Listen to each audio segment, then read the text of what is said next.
When Lewis Hamilton walked into his Monaco apartment that Tuesday morning, he had no idea his life was about to change forever. His assistant Maya arrived right on time, carrying his coffee and tablet like she did every day. But as she reached up to hand him his schedule, her sleeve slipped down. That's when Lewis saw them. Dark purple bruises circling her wrist like ugly bracelets. Some were fresh. Others had faded to yellow, meaning they were older.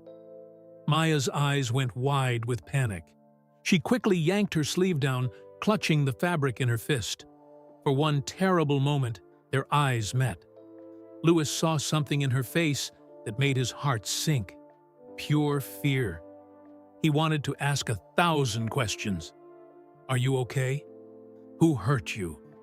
How can I help? But something about the terror in her eyes stopped him. He'd seen that look before, years ago. On someone he loved very much. Lewis said nothing about the bruises. They went through his schedule like normal, but he couldn't stop noticing other things. The way Maya jumped when doors opened suddenly. The dark circles under her eyes that makeup couldn't quite hide. The slight limp when she walked. How thin she'd become in just 3 months.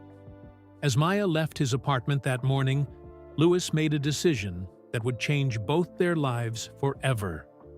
He pulled out his phone and made a mysterious call. "I need your help with something," he said in hushed tones. "It's urgent. Meet me tonight." What Lewis didn't know was that Maya was hiding a terrifying secret. Someone from her past had found her. Someone dangerous. Someone who had been watching her for weeks. And that very afternoon, that Maya would receive a text message that would make her blood run cold. But Lewis Hamilton wasn't just a racing champion. He was someone who'd watched a person he loved suffer in silence when he was just 7 years old. And he'd made a promise to himself back then. A promise he was about to keep in the most powerful way. What happened next would shock everyone. Lewis's reaction wouldn't be what anyone expected. And the truth Maya was hiding? It was even more complicated than anyone could imagine. Stay with us to find out what Lewis discovered, why Maya was really hiding those bruises, and the one moment that left everyone in tears. This is a story about courage, survival, and what it really means to stand beside someone in their darkest hour. Trust me, you need to hear what happens next. Tuesday mornings were his favorite. No, Tuesday mornings were his favorite. No races, no cameras, just peace and the gentle sound of waves against the marina. A soft knock interrupted his thoughts. "Come in, Maya," Lewis called, glancing at his watch.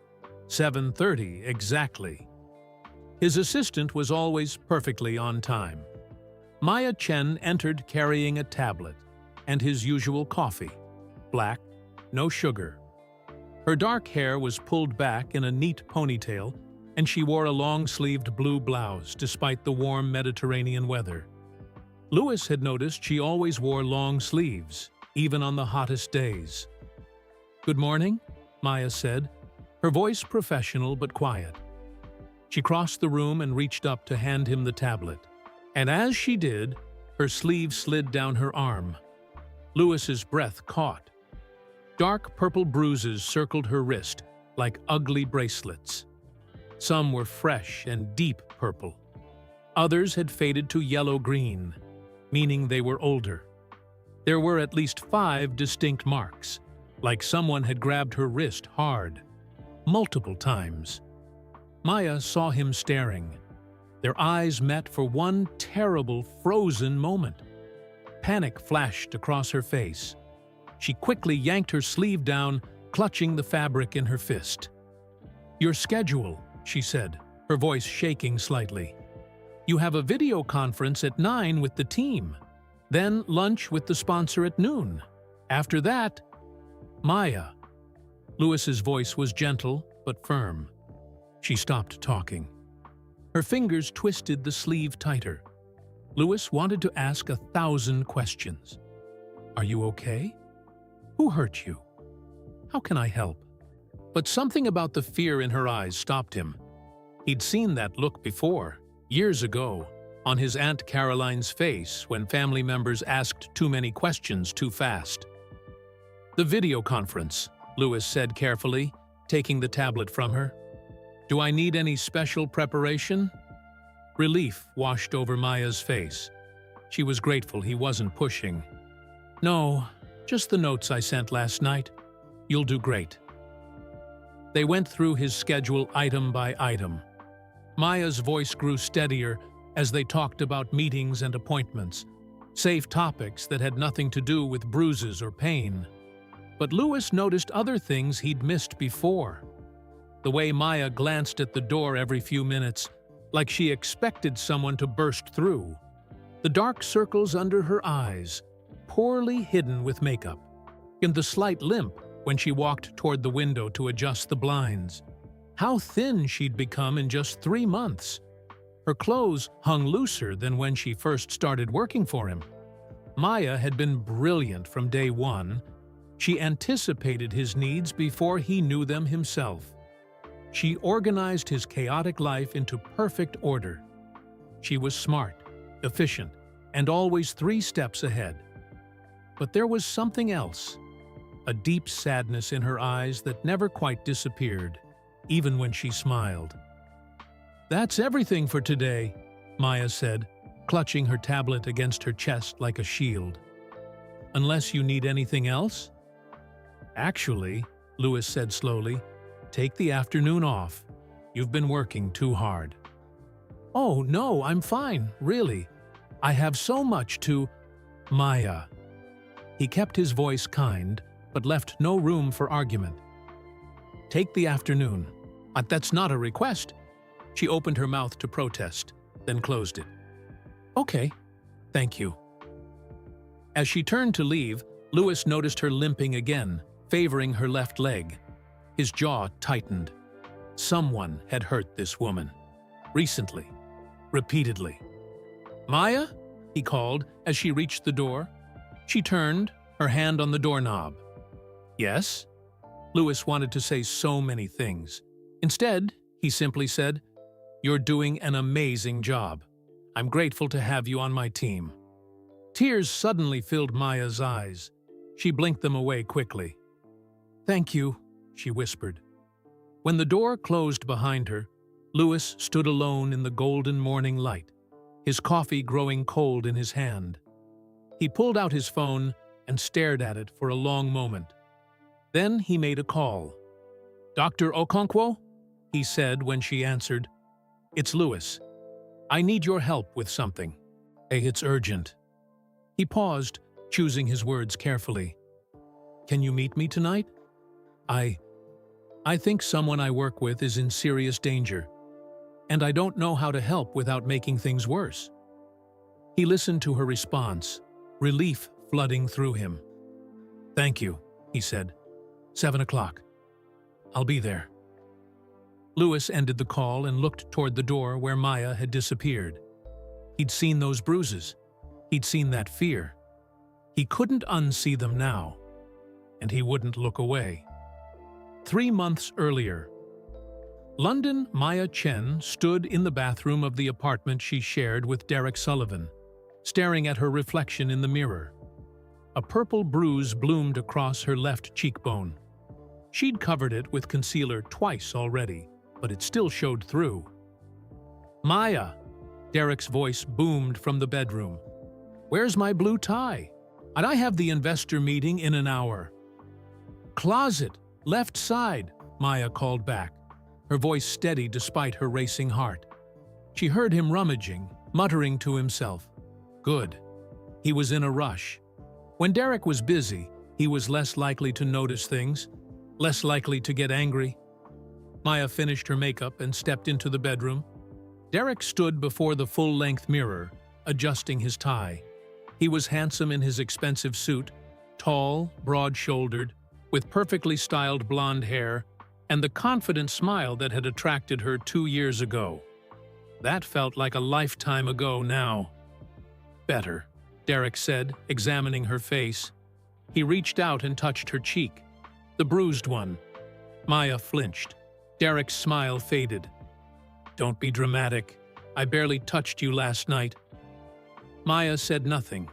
Arguing made things worse. She'd learned that months ago. See, you made me do it anyway, Derek continued, straightening his cuffs. If you hadn't been texting your coworker at 11 o'clock at night, I wouldn't have gotten upset. But you couldn't help yourself, could you? The coworker had been Sarah, her best friend, asking about lunch plans. Nothing suspicious. Nothing worth the explosion that followed. But Derek saw threats everywhere lately. Every male colleague was someone Maya must be secretly interested in. Every late work meeting was a lie. Every smile at a waiter was flirting. I'm sorry, Maya whispered, because that's what he wanted to hear. Derek's expression softened. He pulled her into a hug. I know you are, baby. I just love you so much. The thought of losing you drives me crazy. You understand, right? Maya nodded against his chest, feeling sick. This was the pattern. Explosion, and then apology. Anger, then love. Derek never said sorry with words. He showed it with flowers, expensive dinners, promises to be better. And for a few days, he would be better. Until the next time. I have to go, Derek said, kissing her forehead, carefully avoiding the bruise he'd caused. We'll talk tonight about the wedding plans. My mother wants to know about the venue. When the door closed behind him, Maya sank onto the bed, her hands shaking. The wedding? 6 months away. A beautiful venue in the countryside, 200 guests, her dream dress already altered.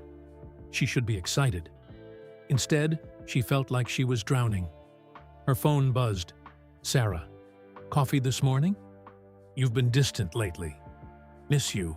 Maya typed and deleted 3 responses before settling on, busy with wedding stuff. Soon, though. She couldn't tell Sarah the truth. Sarah had always said Derek was too controlling, too possessive. Maya had defended him, insisted Sarah didn't understand their relationship. Now, admitting Sarah was right felt impossible. The shame was too heavy. 2 weeks before Monaco, Maya stood at the top of the stairs in their apartment, Derek's face inches from hers. His breath smelled like whiskey. "You're lying!" he shouted. "I saw the way you looked at him." "Derek, he's my boss. I was presenting the quarterly report. Don't lie to me." Derek's hand shot out, shoving her shoulder. Maya stumbled backward. Her foot missed the step. For one horrible second, she was falling, tumbling down the stairs. She threw her hands out, catching the railing halfway down, her body slamming against the wall. Pain exploded through her left side. She lay at the bottom of the stairs, unable to breathe, too terrified to move. Derek appeared at the top of the stairs, his face pale. "Maya? Baby, are you okay? Why did you fall? You need to be more careful." He rushed down, helping her up. Maya's ribs screamed in protest. Her left ankle throbbed. "I'm taking you to hospital," Derek said, suddenly the concerned boyfriend. "Come on." At the emergency room, Derek told the doctor Maya had tripped. The doctor, a tired-looking woman in her 50s, examined Maya's injuries. Bruised ribs, sprained ankle, various other bruises in different stages of healing. The doctor's eyes met Maya's. "Can I speak with you alone for a moment?" "I'll be right outside," Derek said, squeezing Maya's hand. The gesture looked loving. Only Maya felt the warning in his grip. When he left, the doctor pulled her chair close. "Maya, I need to ask you something important. Are you safe at home?" Maya's throat closed. She wanted to scream no. She wanted to tell this stranger everything. The shoving, the grabbing, the names Derek called her when he was angry, the isolation from friends and family, the constant walking on eggshells. But what would happen then? Derek would say she was lying.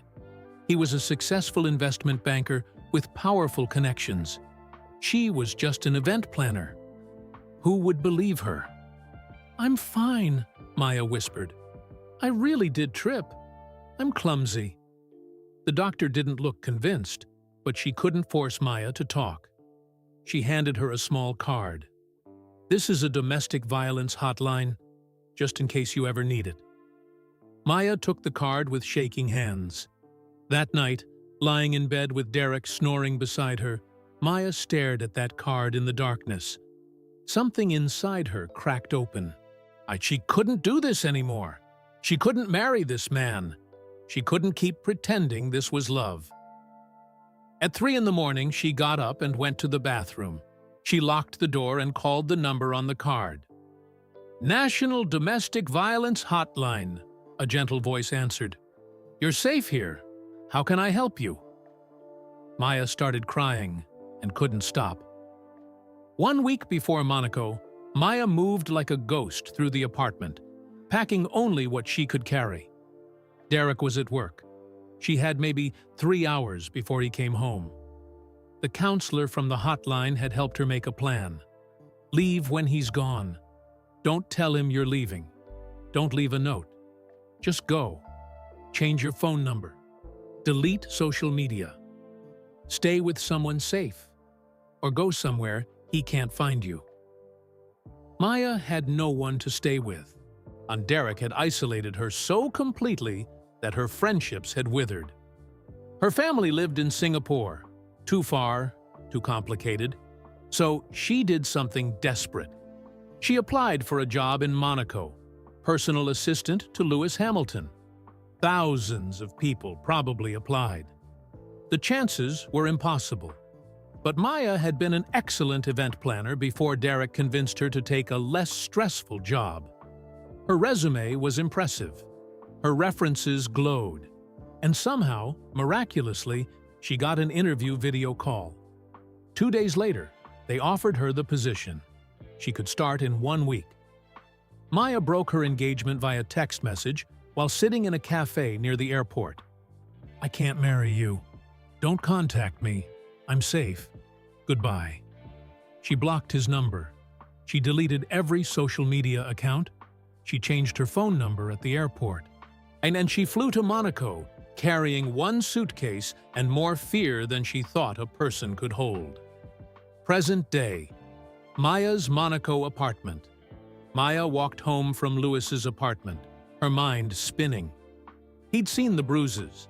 She'd been so careful for months, but one careless moment, and he'd seen. He hadn't asked questions, though. That surprised her. Most people either asked too many questions or pretended not to notice. Lewis had done neither. He'd simply given her the afternoon off and told her she was doing an amazing job. The kindness made her want to cry. Maya unlocked her apartment, a small studio in a quiet neighborhood, and immediately checked all 3 locks: chain, deadbolt, door handle. Then she checked the windows. All locked. She was safe here. Derek didn't know where she was. She'd been so careful. But then, why couldn't she stop shaking? Maya made tea and sat by the window, watching people walk by on the street below. Normal people, living normal lives, not looking over their shoulders every 5 seconds. 2 weeks ago, she'd seen someone at the grocery store who looked like Derek's brother, Ian. Tall, same build, same way of walking. Her heart had stopped.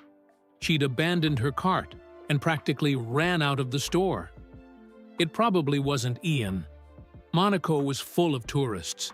She was just paranoid. But since that day, the fear had gotten worse. Every footstep behind her could be Derek. Every knock on the door could be him. Every notification on her phone sent panic through her veins. Her new phone buzzed on the table. Maya grabbed it, expecting a work email. Unknown number. Her heart stopped. The message appeared. "Found you. Did you really think you could hide from me? The phone slipped from Maya's trembling hands and clattered to the floor. No! No! No! No! She scrambled to pick it up, her hands shaking so badly she could barely hold it. She read the message again, hoping she'd imagined it. But there it was, cold and real and terrifying. Derek had found her. Maya backed against the wall, her breath coming in short gasps. She'd changed everything. New number, new country, new life. How could he have found her? Another message appeared. Monaco looks beautiful this time of year. He was here, in Monaco, maybe outside her building right now. Maya ran to the window and looked down at the street, scanning every face, every figure. Was that him across the street? No, wrong height. That man by the cafe? No, too old. Her phone buzzed again. See you soon. Maya slid down the wall, hugging her knees to her chest, shaking uncontrollably. She'd run thousands of miles. She'd changed her entire life. She'd thought she was finally safe. But Derek Sullivan always got what he wanted. And what he wanted was her. Lewis sat in Dr. Patricia Okonkwo's office that evening, his leg bouncing nervously. The room was warm and calm, soft lighting, comfortable chairs, shelves filled with books about trauma and healing. He'd been coming here for 2 years, working through the pressure of fame, the weight of expectation, the complicated grief of losing friends to racing accidents. But tonight felt different. Tell me what's troubling you, Dr. Okonkwo said. She was a tall Nigerian woman in her 60s, with kind eyes and an ability to cut through nonsense that Lewis appreciated. My assistant, Maya, Lewis began, rubbing his hands together. I saw bruises on her wrist this morning. Bad ones, multiple bruises, different stages of healing. And she limps sometimes, gets scared when doors open suddenly, jumps at loud noises. Dr. Okonkwo nodded, her expression serious. And you believe someone is hurting her? I know someone is, or was. I don't know. Lewis stood up, too agitated to sit. I wanted to ask her about it, to help. But then I saw the look on her face when she realized I'd noticed. And I froze. Why did you freeze? Lewis walked to the window, looking out at the Monaco evening. Because I've seen that look before. The memory hit him like it always did, sharp and clear, even though it happened over 20 years ago. 23 years earlier, Lewis was 7 years old, sitting at his aunt's kitchen table, swinging his legs and eating cereal. His Aunt Caroline lived 3 streets away from Lewis's family in Stevenage. She had the best snacks and let Lewis watch cartoons his parents said were too old for him. Caroline came into the kitchen wearing sunglasses. Inside, Lewis thought that was weird. Auntie, why are you wearing sunglasses? He asked. Headache, sweetheart, Caroline said, her voice tight. Bright light hurts. But when she turned to get milk from the fridge, the sunglasses slipped down her nose. Lewis saw it. A black eye, dark purple and swollen, spreading across her left eye and cheekbone. Auntie, Lewis gasped. Your eye? Caroline touched her face quickly, pushing the sunglasses back up. Oh, that? I walked into a door. Silly me, not paying attention. Lewis was 7, but he wasn't stupid. And you didn't get a black eye like that from a door. His dad had taught him about injuries from racing, what they looked like, what caused them. That night, Lewis heard his parents talking in hushed voices downstairs. He crept to the top of the stairs to listen. She's lying about the door, his mother said, her voice angry and scared. I know she is. It's David.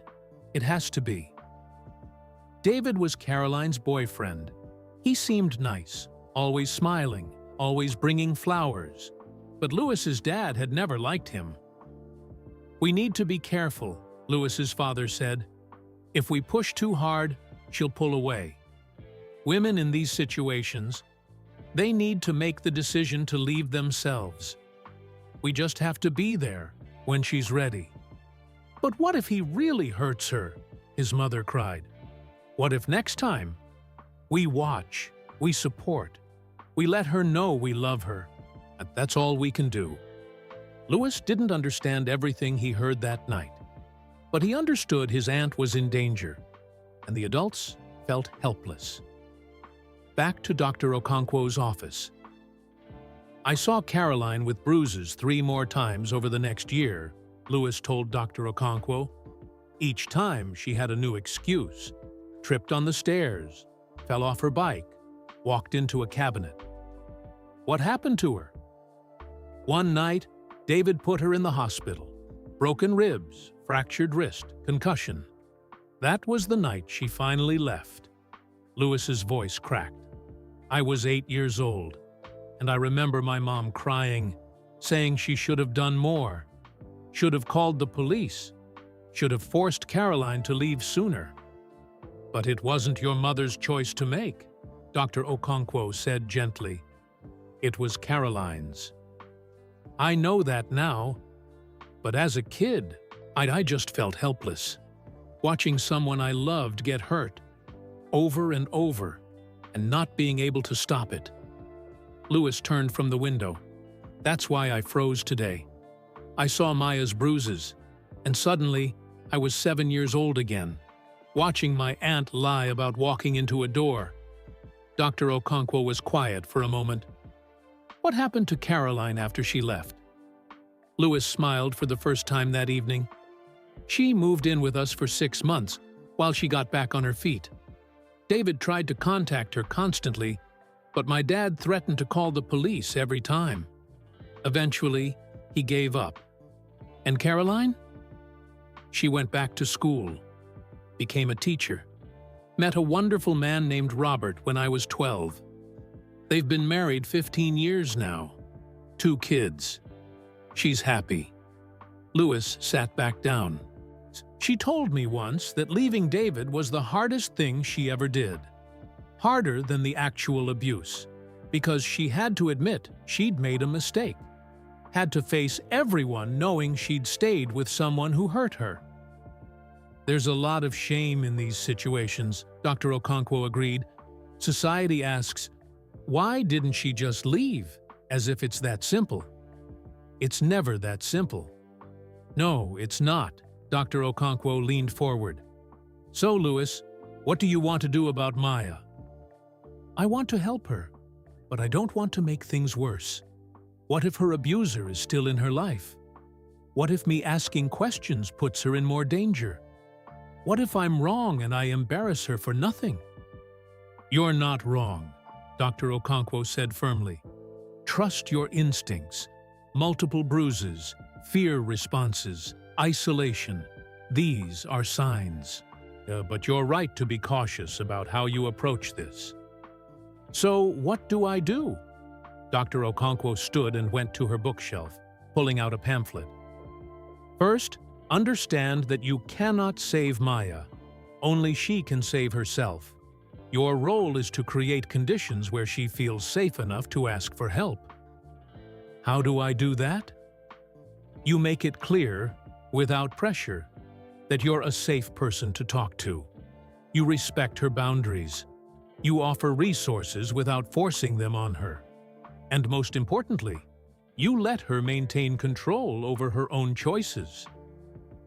Dr. Okonkwo handed him the pamphlet. Information about domestic violence support services in Monaco. When and if she's ready to talk, you need to be prepared to listen without judgment and support whatever decision she makes, even if it's not the decision you'd make. Lewis took the pamphlet. On studying it. What if she decides to go back to whoever hurt her? What if she stays? Then you respect that choice while continuing to offer support. Victims of abuse often leave and return multiple times before leaving permanently. It's frustrating for loved ones, but it's part of the process. That's what happened with Caroline, Lewis remembered. She almost went back to David twice. My parents had to bite their tongues and just be there for her. Exactly. Dr. Okonkwo returned to her chair. The most dangerous time for domestic violence victims is when they leave. Abusers often escalate when they feel they're losing control. So if Maya has left someone, she might be in more danger now than she was before. Fear gripped Lewis's chest. So doing nothing could get her killed. Our answers. But there are better and worse answers. But there are better and worse approaches. The better approach is what I've described. Create safety, offer support, maintain boundaries, and let her lead. Lewis nodded slowly, absorbing this. What do I say to her tomorrow? Nothing, unless she brings it up. Just be present. Be consistent. Show her through your actions that you're trustworthy. If she's been in an abusive relationship, she's learned not to trust people's words, only their actions over time. Okay, I can do that. And Lewis? Dr. Okonkwo's voice was serious. Remember to take care of yourself through this. Your instinct will be to fix everything and to use your resources and influence to make her safe. But you can't carry this alone. Stay in therapy. Talk to trusted friends.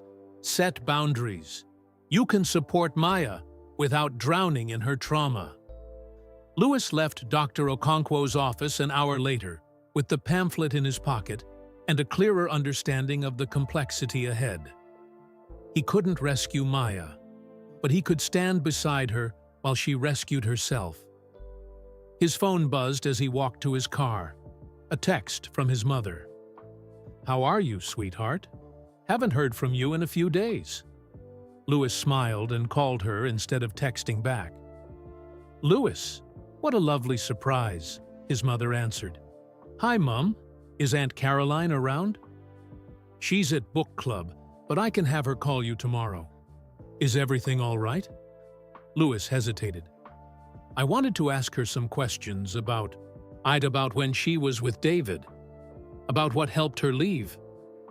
His mother was quiet for a moment. Someone you care about is in trouble. My assistant. I think she's running from someone who hurt her. Oh, Lewis. His mother's voice was full of understanding. That's a hard position to be in. I just don't want to make things worse. With Caroline, the family knew what to do because she was family. But Maya is my employee. There are boundaries.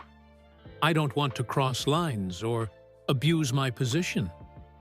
The fact that you're thinking about that shows you won't, his mother said. Caroline told me once that the thing that helped most wasn't the big gestures. It was the small, consistent things. Your father bringing her groceries every week. Me inviting her for tea and not asking questions. Just showing up day after day, or proving we weren't going anywhere. So I just show up? You show up. You stay steady. And you wait for her to trust you enough to let you help. His mother paused. And Lewis? Whatever happens, you can't blame yourself if things go wrong. You're not responsible for someone else's choices, neither the person hurting her, nor Maya herself. They talked for another 20 minutes about family, about racing, about normal things. When Lewis hung up, he felt calmer. He drove home through Monaco's glittering streets, past million-dollar yachts and luxury hotels. Somewhere in this small, wealthy city, Maya was alone and scared. Derek, or whoever hurt her, might be looking for her. Lewis couldn't control any of that, but he could control showing up tomorrow morning with kindness, with consistency, with patience. He thought of 7-year-old him, watching his aunt suffer and feeling helpless. He wasn't helpless anymore, and neither was Maya, even if she didn't know it yet. Tomorrow, he'd start proving that to her, one small, steady action at a time. The next morning, Louis arrived at his apartment early, before Maya's usual 7:30 arrival. He'd barely slept, his mind replaying the bruises, the fear in her eyes, Dr. Okonkwo's advice about creating safety without pressure. He made coffee, 2 cups this time. When Maya knocked at exactly 7:30, he called out warmly, "Come in!" Maya entered, and Louis's heart sank. She looked worse than yesterday. Her eyes were red and puffy, like she'd been crying all night. Her hands trembled slightly as she clutched her tablet. She wore a turtleneck despite the warm weather, covering everything. "Good morning," she said, her voice barely above a whisper. "Morning, Maya. I made you coffee." Louis gestured to the second cup on the table. "Milk and 1 sugar, right?" Maya stared at the coffee like it was a foreign object. You made me coffee. You make mine every day. Figured it was time I returned the favor." Louis kept his tone light, casual. "Come on, let's go over the schedule." They sat at the table, and Louis noticed Maya's hands shaking so badly she could barely hold the tablet. She set it down quickly, wrapping both hands around the warm coffee cup instead. "Maya," Louis said gently, "are you all right? You seem upset." "I'm fine, just didn't sleep well." Louis wanted to push, to ask about the bruises, to demand she tell him who was threatening her. Instead, he remembered Dr. Okonkwo's words. Let her lead. Be patient. "Okay. Well, but if you need another afternoon off, just say the word." They went through his schedule mechanically. Maya's voice grew shakier as the minutes passed. Finally, she stood abruptly. "I should go prepare the conference room for your 9 o'clock meeting." "Marcus already did it," Louis said. Marcus, his head of security, had agreed to help monitor the situation discreetly.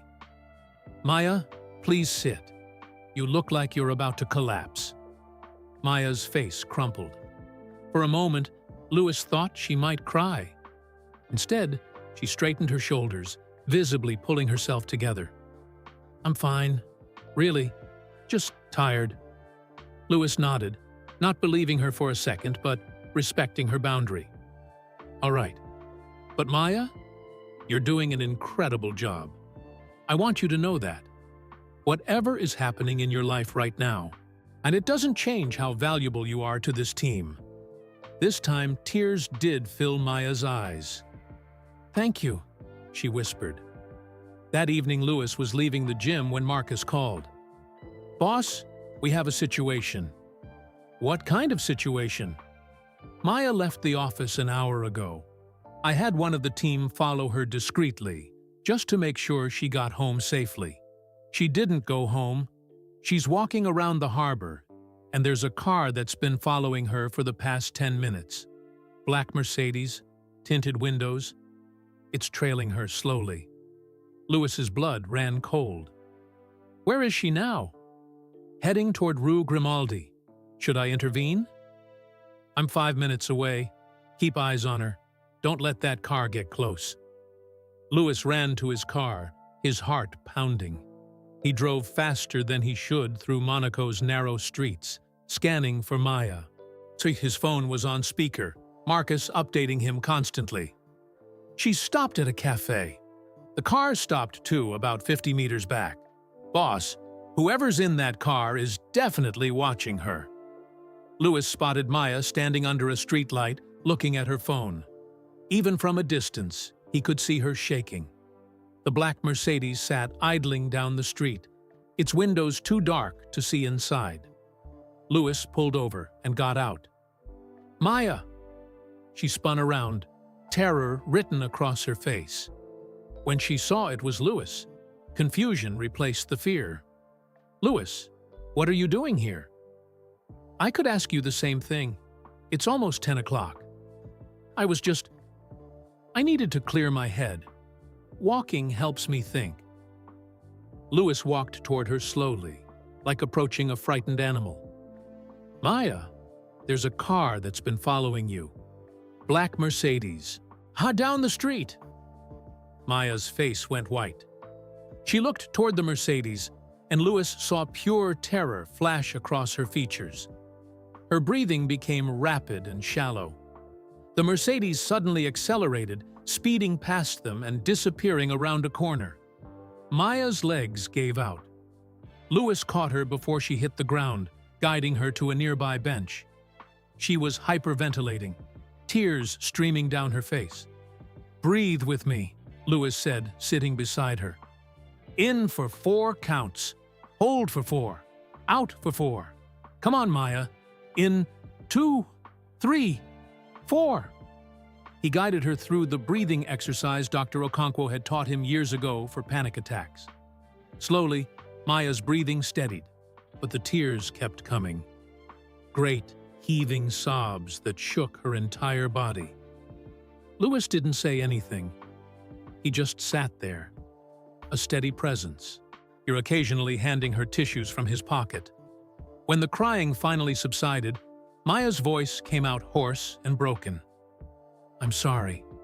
I'm so sorry. This is so unprofessional." "Stop," Louis said firmly but kindly. "You're a human being, not a robot. You're allowed to have emotions. You're allowed to be scared." "I'm not scared. I'm terrified." Maya laughed bitterly. "I thought I was safe here. I changed everything. My phone, my life, my whole world. But he found me anyway." There it was. The admission Louis had been waiting for. But it brought no satisfaction. Only a deep, protective anger. "Who found you?" Maya looked at him, her eyes red and swollen. "You don't want to know. You should fire me and forget you ever met me. I'm bringing trouble to your life, and you don't deserve that." "Maya, look at me." Louis waited until she met his eyes. "I'm not firing you, and I'm not running away because things got complicated. Tell me what's happening. Please. Let me help." Maya was silent for a long moment. Then, in a voice so quiet Louis had to lean in to hear, she began. "His name is Derek Sullivan. We were engaged. On the surface, everything looked perfect. Successful careers, beautiful apartment, wedding plans. Everyone thought we were the ideal couple." She paused, fresh tears sliding down her cheeks. But behind closed doors, Derek was controlling, jealous, violent. It started small, criticizing my clothes, my friends, how I spent my time. Then it escalated, grabbing my arm too hard, pushing me during arguments, calling me names, telling me no one else would ever want me. Louis's jaw tightened, but he stayed silent. I'd letting her continue. 3 months ago, he pushed me down the stairs. I ended up in the emergency room. That's when I knew I had to leave. Not just the relationship, the entire country. So I broke off the engagement via text, blocked his number, deleted everything, and flew here. The bruises I saw yesterday? From him? No. Maya looked down at her hands. 2 weeks ago, I thought I saw his brother at the grocery store. I panicked, slammed my wrist in the car door because I wasn't paying attention. The bruises are from my own fear, from looking over my shoulder constantly. And the car tonight? Maya pulled out her phone with shaking hands. She opened her messages and handed the phone to Louis. He read the texts from the unknown number. Found you? Did you really think you could hide from me? Monaco looks beautiful this time of year. I'd see you soon. Saw you with your boss.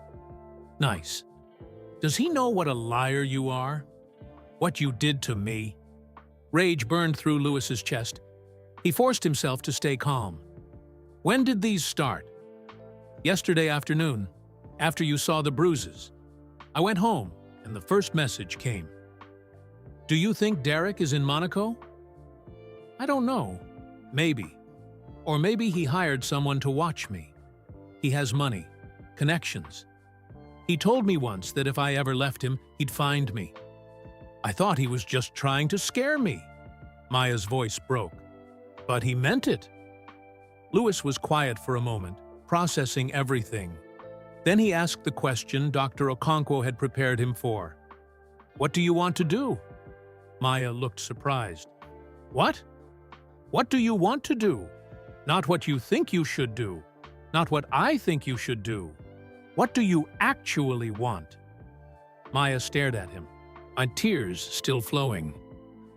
"No one's ever asked me that before. When I was with Derek, he made all the decisions. When I went to the police after the staircase incident, they told me what I should do. When I talked to the domestic violence hotline, they gave me a plan to follow. But no one ever asked what I wanted. I'm asking now." Maya was silent for a long time. When she finally spoke, her voice was stronger. "I want to stop running. I want Derek to face consequences for what he did. I want my life back, not the life I had before him, but a new life where I'm not constantly terrified. I want to wake up in the morning without checking all the locks 3 times. I want to go to the grocery store without having a panic attack." She looked at Louis. "But I don't know how to make any of that happen. He's too powerful, too connected, and I'm just—" "You're just what?" "Nobody. I'm nobody." Louis felt his heart break a little. "Maya, you're not nobody. You're one of the smartest, most capable people I've ever worked with. And you're one of the bravest, whether you see it or not." "Brave?" Maya laughed bitterly. "I'm falling apart. You left. That took courage most people can't imagine. You rebuilt your life in a foreign country. You're still standing after everything he did to you. That's not falling apart. That's surviving."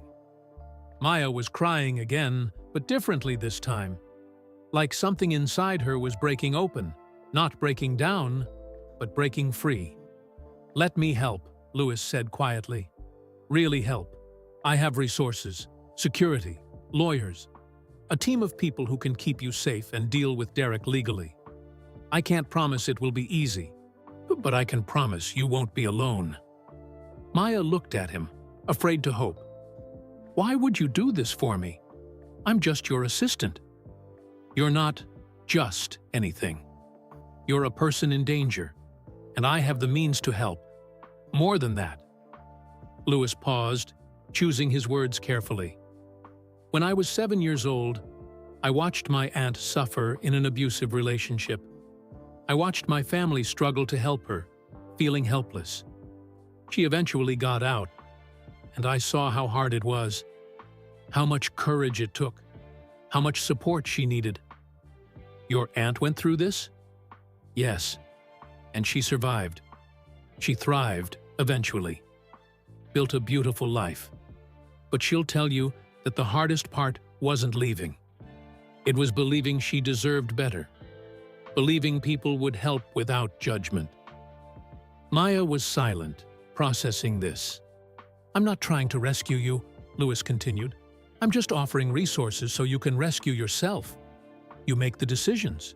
You stay in control. I just make sure you have what you need." Maya closed her eyes, more tears slipping down her cheeks. "Okay. Okay? Okay, help me. Please, I can't do this alone anymore." Louis felt relief wash over him. "You won't be alone, I promise." They sat on that bench for another hour, Louis calling Marcus to pick them up, while Maya told him more details about Derek, his patterns, his threats, his obsessive need for control. It was painful to hear, but Louis listened to every word without judgment. When Marcus arrived with the car, Louis made a decision. "You're not going back to your apartment tonight. It's not safe. You'll stay in my guest house. It's private, secure, completely separate from my space. Tomorrow, we'll bring in security experts and lawyers." Maya started to protest, then stopped. "Thank you," she whispered. As they drove through Monaco's glowing streets, Louis's phone buzzed. A text from Marcus. Got the Mercedes license plate. Running it now. Louis glanced at Maya in the back seat. She was staring out the window, looking exhausted, but somehow lighter, like confessing had lifted a weight she'd been carrying alone.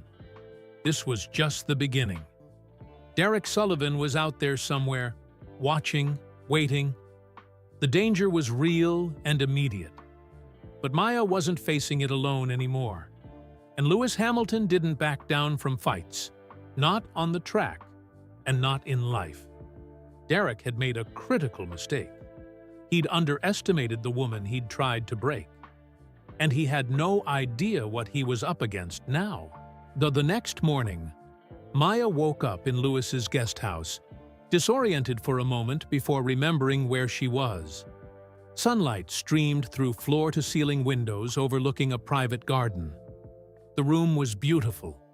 Minimalist furniture, soft white linens, fresh flowers on the nightstand. She'd slept for 10 hours straight. No nightmares. No waking up every hour to check the locks. Just deep, dreamless sleep. Her phone sat on the nightstand, silent. No threatening messages during the night. Maybe Derek was done. Maybe the car following her was just a coincidence. Or maybe he was planning something worse. A soft knock on the door made her jump. Maya, it's Louis. I've brought breakfast. No pressure to come out. I can leave it by the door if you prefer.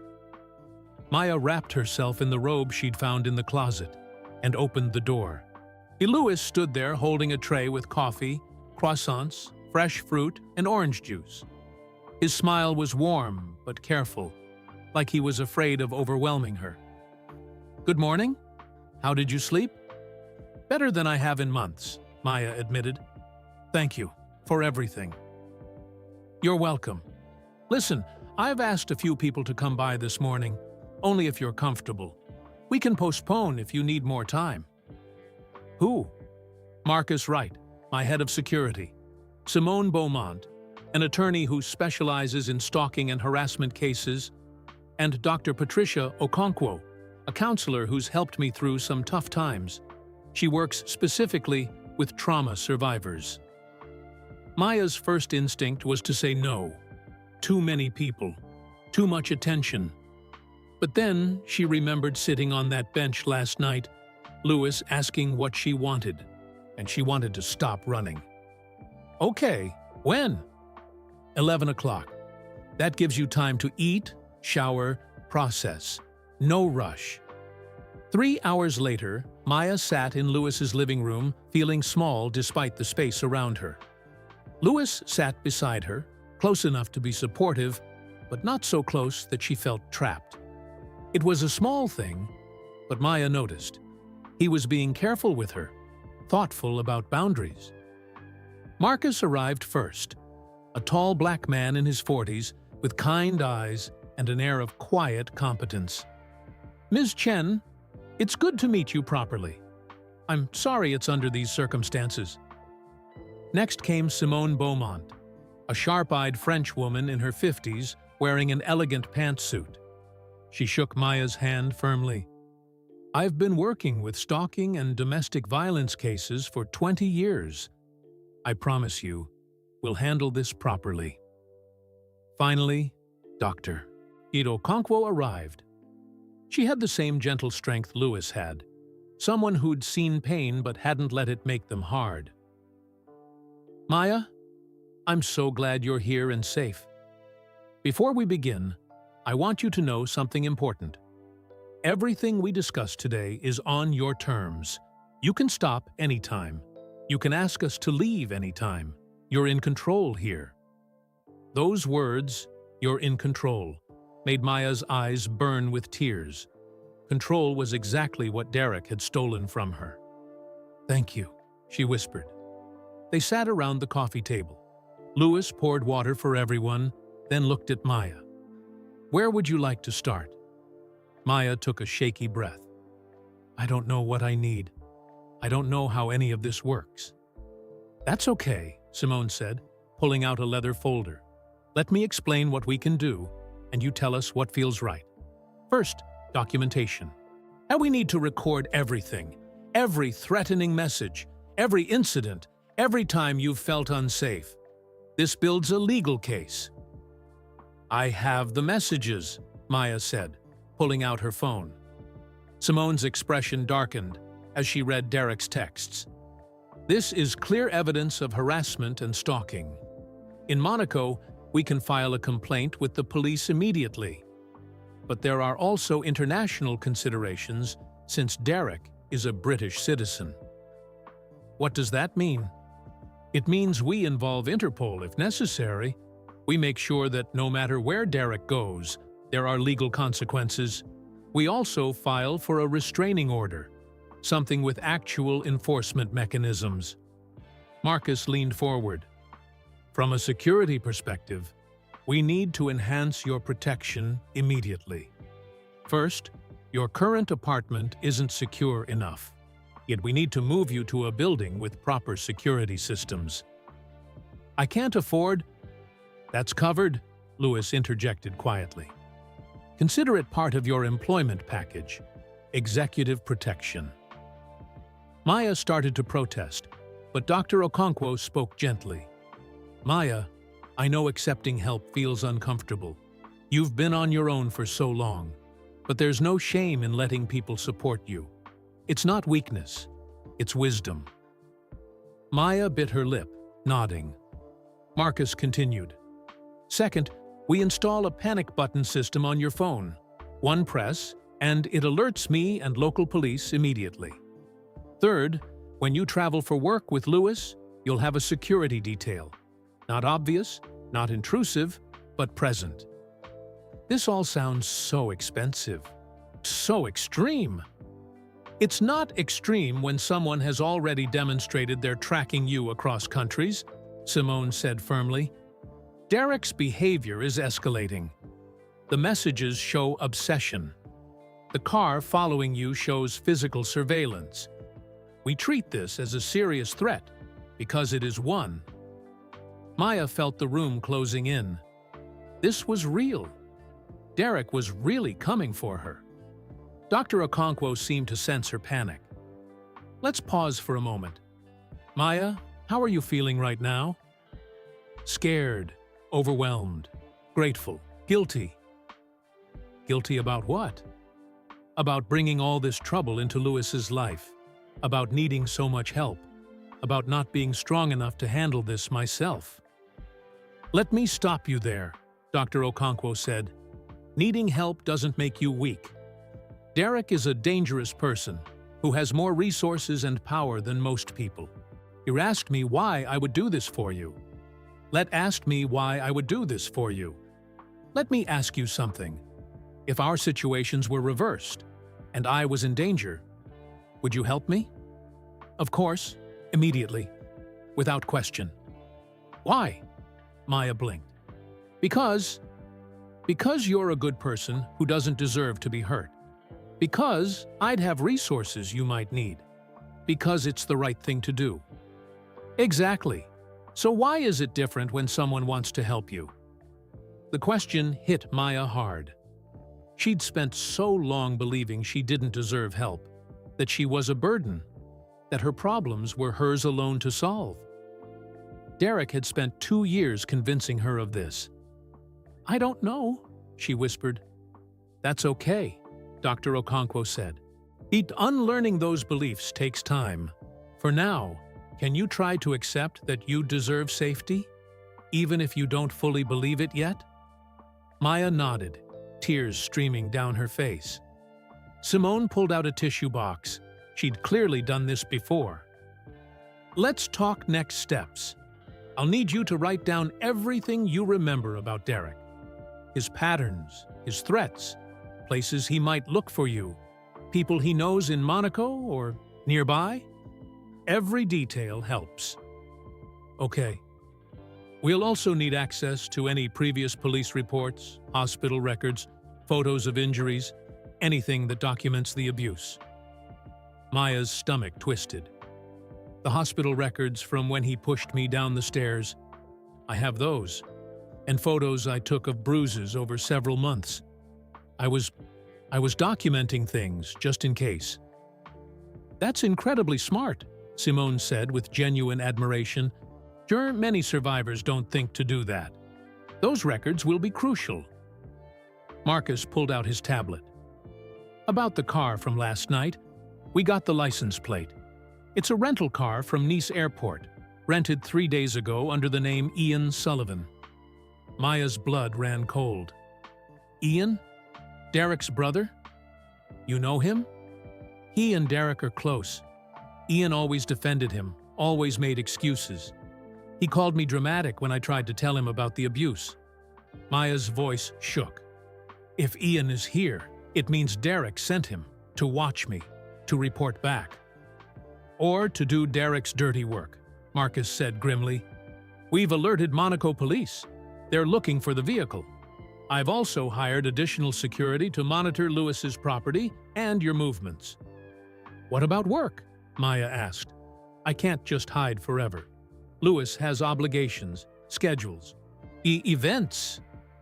You keep working, Lewis said. We just make sure you're protected while you do it. I'm not putting my life on hold, and neither are you. That's exactly what Derek wants, to make you powerless, to disrupt everything you touch. We won't give him that satisfaction. Maya looked at this group of people, virtual strangers except for Lewis, who were treating her safety like it mattered. Like she mattered. What did I do to deserve all of you?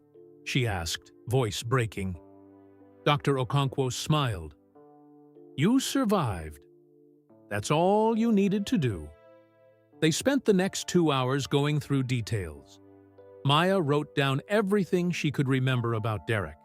His schedule, his friends, his habits.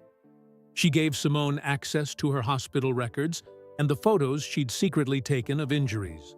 Sure, she answered Marcus's security questions about her daily routines.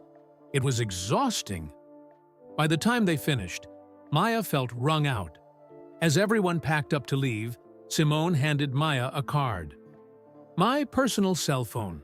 Call me anytime. 3 in the morning, middle of a meeting, whenever. If you feel unsafe, if Derek contacts you, if you just need to talk. I mean it. Marcus did the same. 24/7 availability. No situation is too small. Your safety is my job now. Dr. Okonkwo was last. I'd like to see you twice a week if you're comfortable. We'll work on processing the trauma, building coping strategies, and preparing you for the legal process ahead. It won't be easy, but you won't do it alone. When everyone left, Lewis and Maya sat in silence for a few minutes. How are you holding up? Lewis asked. I don't know. A part of me feels hopeful for the first time in months. Part of me feels terrified that Derek will find out about all this and get angrier.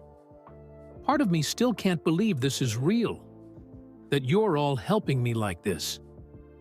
It's real, and we're not going anywhere. Lewis hesitated. Can I tell you something my Aunt Caroline told me? Please. After she left her abuser, she said the hardest part wasn't the fear or the legal battles or even the physical recovery. It was learning to trust again, to trust her own judgment, to trust that people meant what they said, to trust that she deserved good things. Lewis looked at Maya. It took her years. There's no timeline for healing, so don't pressure yourself to feel better faster than you're capable of. Just take it one day at a time. Maya felt tears welling up again. I cry so much now. I never used to cry. That's not weakness. That's your body processing trauma it couldn't process while you were in survival mode. Dr. Okonkwo explained that to me once. When you're in danger, your brain suppresses emotions to keep you functioning. When you finally feel safe, everything you've been holding back comes flooding out. Is that what happened to you when you started therapy? Lewis nodded. After my friend Jules died in that accident, I thought I was fine. Kept racing, kept training, kept functioning. Then, 6 months later, I had a panic attack in the middle of a press conference, couldn't breathe, couldn't think. That's when I realized I wasn't fine at all. I'd just been running from the pain instead of dealing with it. What did you do? Started therapy. Started actually feeling things instead of pushing them down. I started understanding that strength isn't about never breaking down. It's about having the courage to fall apart and then put yourself back together. He smiled sadly. I'm still learning that lesson. Maya looked at this man, famous, successful, admired by millions, admitting his own struggles so openly. It made her feel less alone. Thank you for telling me that, she said. Thank you for trusting me enough to let me help. Maya's phone buzzed on the coffee table. They both froze, staring at it. Unknown number. Maya's hands shook as she picked it up and read the message aloud. Saw you sleeping in new place. Very cozy. Does your boss know you're living with him now? What would people think? Lewis's face went hard. He immediately called Marcus. Derek or Ian was outside the property last night. Get security footage from all cameras, and I want to know exactly when and how they got close enough to see inside. Maya felt sick. He saw me sleeping. He was watching me sleep. Hey, look at me. Lewis waited until Maya's terrified eyes met his. You're safe here. The property has the highest security in Monaco.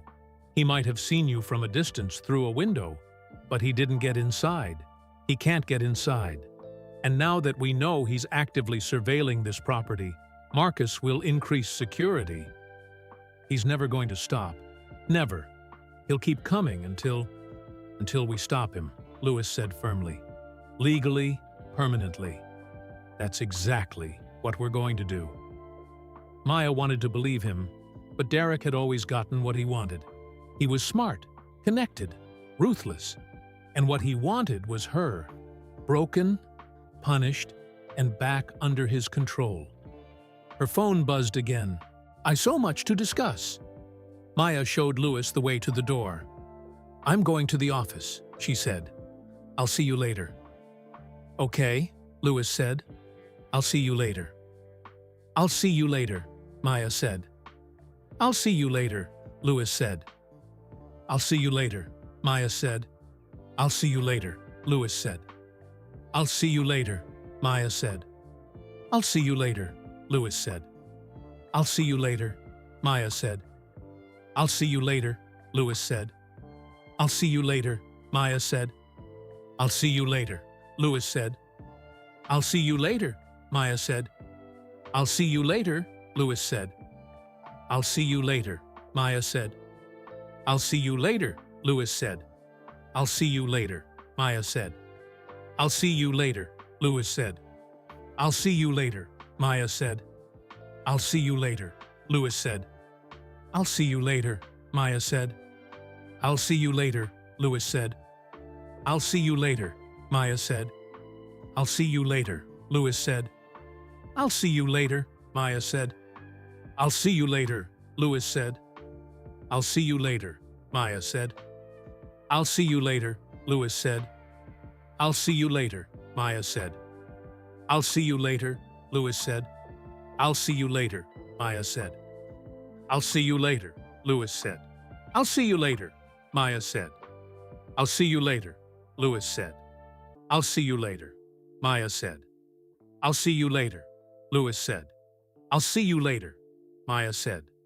I'll see you later, Lewis said. I'll see you later, Maya said. I'll see you later, Lewis said.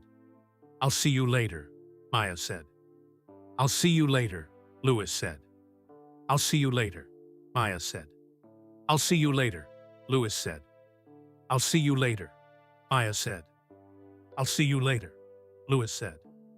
I'll see you later, Maya said. I'll see you later, Lewis said. I'll see you later, Maya said. I'll see you later, Lewis said. I'll see you later, Maya said. I'll see you later, Lewis said. I'll see you later. So much to discuss. Maya showed Louis the message, her whole body trembling. Louis read it, his jaw clenched with controlled fury. Then he did something Maya didn't expect. He forwarded the message to Simone and Marcus, then looked at Maya with steel in his eyes. Derek just made a critical mistake. He's documenting his stalking in writing. Every message is evidence. Every threat is a nail in his legal coffin. He thinks he's in control, but he's actually giving us exactly what we need to stop him. What if the law doesn't stop him?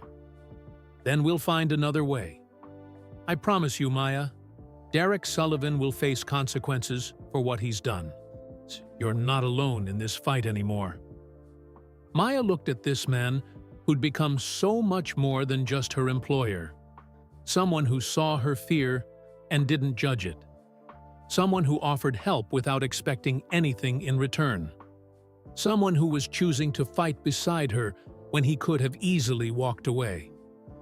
"Why are you really doing this?" she asked quietly. The real reason. Louis was silent for a moment.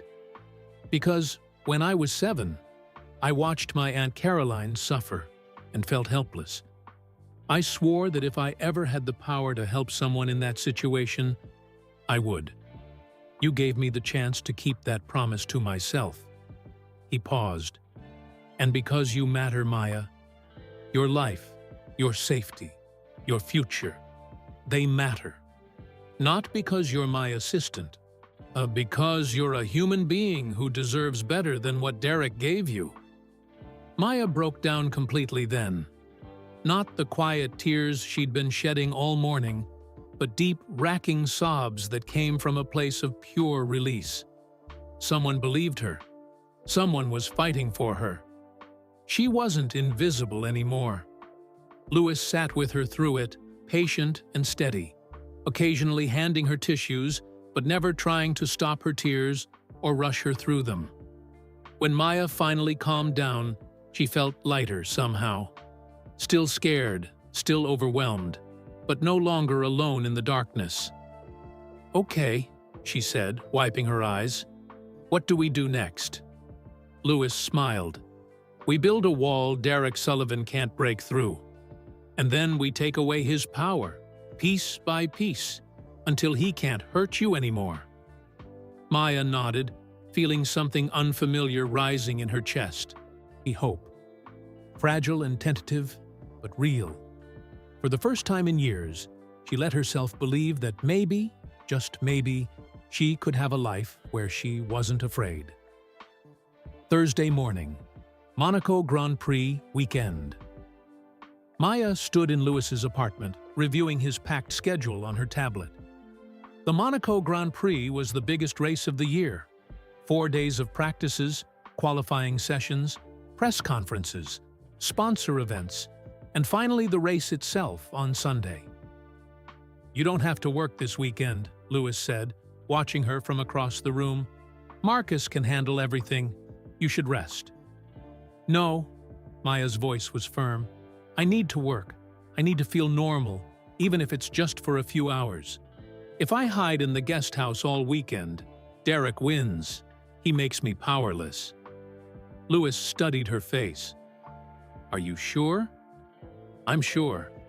Besides, you have 17 different commitments over 4 days. You need someone who knows your schedule inside and out." Maya managed a small smile. "That's me." "Okay, but security stays with you every second. Non-negotiable." "Deal." Marcus had assigned Sophie Laurent, a former French police officer, to be Maya's personal security. Sophie was in her 30s, quiet and professional, with sharp eyes that missed nothing. She dressed casually, jeans and blazers, blending into the background while staying alert. Maya found Sophie's presence both comforting and unsettling. Comforting because she felt safer. Unsettling because it was a constant reminder that she needed protection. At the track, Thursday afternoon. The Monaco circuit was chaos. Thousands of fans, hundreds of media personnel, team members rushing between garages, and the roar of engines echoing off the harbor. Maya threw herself into work, coordinating Lewis's interviews, managing his sponsor appearances, handling last-minute schedule changes. For 2 glorious hours, she felt like herself again, competent, capable, in control. Sophie stayed 10 feet away, vigilant but unobtrusive. Then Maya saw him. Standing near the paddock entrance, partially hidden behind a group of tourists, was a tall man with dark hair and broad shoulders. He was staring directly at her, holding up his phone like he was taking photos. Ian Sullivan. Maya's breath caught, her vision tunneled. The noise of the track faded to a distant buzz. Sophie was beside her instantly. "What's wrong?" "That man, near the entrance. That's Derek's brother." Maya's voice came out strangled. Sophie's hand went to her radio. "Marcus, would we have a situation? Paddock entrance, male subject matching Ian Sullivan's description." Marcus's voice crackled back. "On it. Get Maya to the motorhome. Now." Sophie guided Maya away smoothly, one hand on her elbow, positioning herself between Maya and Ian. Maya risked one glance back. Ian was still there, still staring, a small smile on his face. He wanted her to see him, wanted her to know he was watching. Inside Lewis's motorhome, Lewis found Maya 20 minutes later, sitting on the small couch with her head in her hands, shaking. Sophie stood guard outside. "Maya." Lewis sat beside her. Marcus and security escorted Ian Sullivan out of the paddock. He claimed he was just a racing fan. They can't arrest him for standing in a public space, but they've banned him from the track for the weekend. "He was taking pictures of me." "I know. Marcus has them." Lewis's voice was tight with controlled anger. "We've sent them to Simone. More evidence." Maya looked up, her eyes red. "This is never going to end, is it? He'll just keep sending people to watch me, to intimidate me. Even if we get restraining orders, even if we involve police, Derek doesn't care about laws. He only cares about winning. Then we make sure he loses." Lewis's jaw was set. "But first, I need you to make a choice, and I need you to be honest with me." "What choice? Do you want to stay here this weekend, or do you want to go back to the guest house where it's safer? No judgment either way. This is your decision." Maya was quiet for a long moment. Every instinct screamed at her to run, to hide, to make herself invisible. That's what she'd been doing for years with Derek, shrinking herself, out avoiding conflict, trying not to be seen. But she was tired of running. "I'm staying. I'm doing my job. Derek doesn't get to take this from me, too." Lewis smiled, but there was concern in his eyes. "Okay, but if you change your mind at any point..." "I know. I can leave." Maya managed a shaky breath. "Thank you for asking what I wanted instead of telling me what to do. That's what Dr. Okonkwo taught me. Supporting someone doesn't mean controlling them. It means giving them the tools to make their own choices." Friday. Practice day. Lewis was distracted during the morning practice session. His engineer, Thomas Park, noticed immediately. "Your lap times are off by half a second," Thomas said over the radio. "What's going on?" Lewis nearly clipped the barrier coming out of the Lowe's hairpin. He corrected at the last second. Me? What's happening?" "You're one of the me." "What's happening?" "You're one of the most focused drivers I've ever worked with, and today you're driving like your mind is somewhere else." Lewis hesitated. He couldn't explain without violating Maya's privacy. But Thomas had worked with him for 8 years. They'd been through championships, losses, injuries. If Lewis couldn't trust Thomas, who could he trust? "My assistant is in a dangerous situation. Someone from her past is stalking her, and he's here in Monaco. I'm worried about her safety." Thomas's expression shifted from frustration to understanding. "Is this about the woman I've seen working with you? Maya?" "Yes." Thomas was quiet for a moment. "My sister went through something similar. Abusive boyfriend who couldn't let go. It was hell for our whole family, watching her live in fear." Louis looked up, surprised. "I didn't know." "Not many people do. It's not exactly cocktail party conversation." Thomas leaned against the garage wall. "What happened to my sister? It changed how I see things. Made me realize how helpless you can feel when someone you care about is in danger. That's exactly how I feel. Like I should be able to fix this, but I can't. All I can do is offer resources and hope it's enough." "That's more than most people do," Thomas said. "My sister's employer at the time told her to sort out her personal problems and not bring drama to work. You're actually helping. That matters. But I can't focus during practice. I keep thinking about Maya out there, vulnerable, while I'm driving in circles." "Then here's what you do," Thomas said firmly. "You compartmentalize. When you're in that car, you focus on racing. Not because racing is more important than Maya's safety, but because you can't help her if you crash into a barrier. Marcus is handling security. Your lawyers are handling the legal side. Your job is to do what you do best. Race. Trust your team to handle the rest." Louis nodded slowly. "You're right. I'm trying to control everything when I should be trusting the people I hired to do their jobs." "Exactly. Now get your head right. Qualifying is tomorrow, and I need you sharp." Friday evening, Louis returned to the motorhome after the second practice session to find Maya working on her laptop, coordinating his Saturday schedule. She looked exhausted, but determined. How are you holding up?" Louis asked. "Better. No more sightings of Ian, thankfully." Maya closed her laptop. "How was practice?" "Better the second session. Thomas talked some sense into me." "About what?" Louis sat across from her. "About trying to do everything myself instead of trusting my team.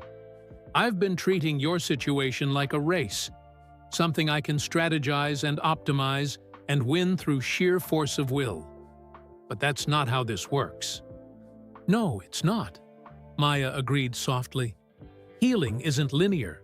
Safety isn't guaranteed. And no matter how much money or influence you have, you can't control another person's actions." "That's a very mature perspective. Dr. Okonkwo said the same thing in our session this morning." Maya smiled slightly. "I'm learning that I spent 2 years trying to control Derek's moods. He's trying to prevent his outbursts by being perfect. But I couldn't control him then, and I can't control what he does now. I can only control my own choices and responses." "That's wise and terrifying." "Very terrifying," Maya admitted, "but also freeing in a way. If I accept that I can't control Derek, then I can stop blaming myself for not preventing his behavior." They sat in comfortable silence for a moment. "Maya, can I ask you something personal?" "Of course." "Do you ever miss him? Derek, I mean, even after everything he did?" Maya looked surprised by the question. Then thoughtful. "Yes, sometimes. Not the real Derek, the one who hurt me, but the Derek I thought he was at the beginning. The charming, attentive man who made me feel special. Before I realized it was all a performance designed to control me." "Does that make you feel guilty?" "It used to. I'd think, if I miss him, maybe it wasn't that bad. Maybe I'm overreacting." But Dr. Okonkwo explained that missing the good times doesn't invalidate the abuse. Humans are complicated. We can hold multiple truths at once. Derek hurt me, and there were moments of happiness. Both things can be true. Lewis was impressed by her insight. You've done a lot of emotional work in a very short time. I don't have a choice. Derek forced me to confront all of this by finding me. If he'd left me alone, I might have spent years just running, without ever actually healing. Maya's voice was bitter. I guess I should thank him for that. You don't have to thank him for anything. No, I don't. Maya stood up, stretching. Sis, I should get back to the guest house. Long day tomorrow with your qualifying session. As Sophie escorted Maya out, Lewis's phone rang. Marcus. We've got a problem, Marcus said without preamble. Derek Sullivan landed in Nice this afternoon. Immigration records confirm it. He's here, Lewis, in the area. Lewis's blood ran cold. Does Maya know? Not yet. I wanted to talk to you first. How do you want to handle this? Lewis thought for a moment. We tell her. She deserves to know. But we also tell her that we have increased security, that police are aware, that we're prepared. She gets to decide if she wants to continue working this weekend or if she wants to stay somewhere safer. Understood. I'll brief her after dinner. Marcus? How much danger is she actually in? Marcus was quiet for a beat. Derek Sullivan has demonstrated escalating obsession, repeated boundary violations, and a history of violence. The fact that he's personally come to Monaco despite knowing we're involved suggests he's reaching a breaking point. In my professional opinion, Maya is in significant danger. This situation could go very wrong very quickly. Lewis felt fear grip his chest. Then we increase security again, whatever it takes. Already on it. But Lewis, there's only so much we can do if someone is determined enough. The most dangerous time for domestic violence victims is right after they leave. And Derek's behavior suggests he's not thinking rationally anymore. After hanging up, Lewis stood at the window of his motorhome, watching the sun set over Monaco Harbor. Somewhere out there, Derek Sullivan was planning his next move. Lewis had faced dangerous situations before. Crashes, fires, mechanical failures at 300 kilometers per hour. But this was different. This wasn't a split-second decision on the track. This was a slow-building threat he couldn't outrun or out-strategize. All he could do was stand beside Maya while she fought her own battle, and hope that standing beside her would be enough.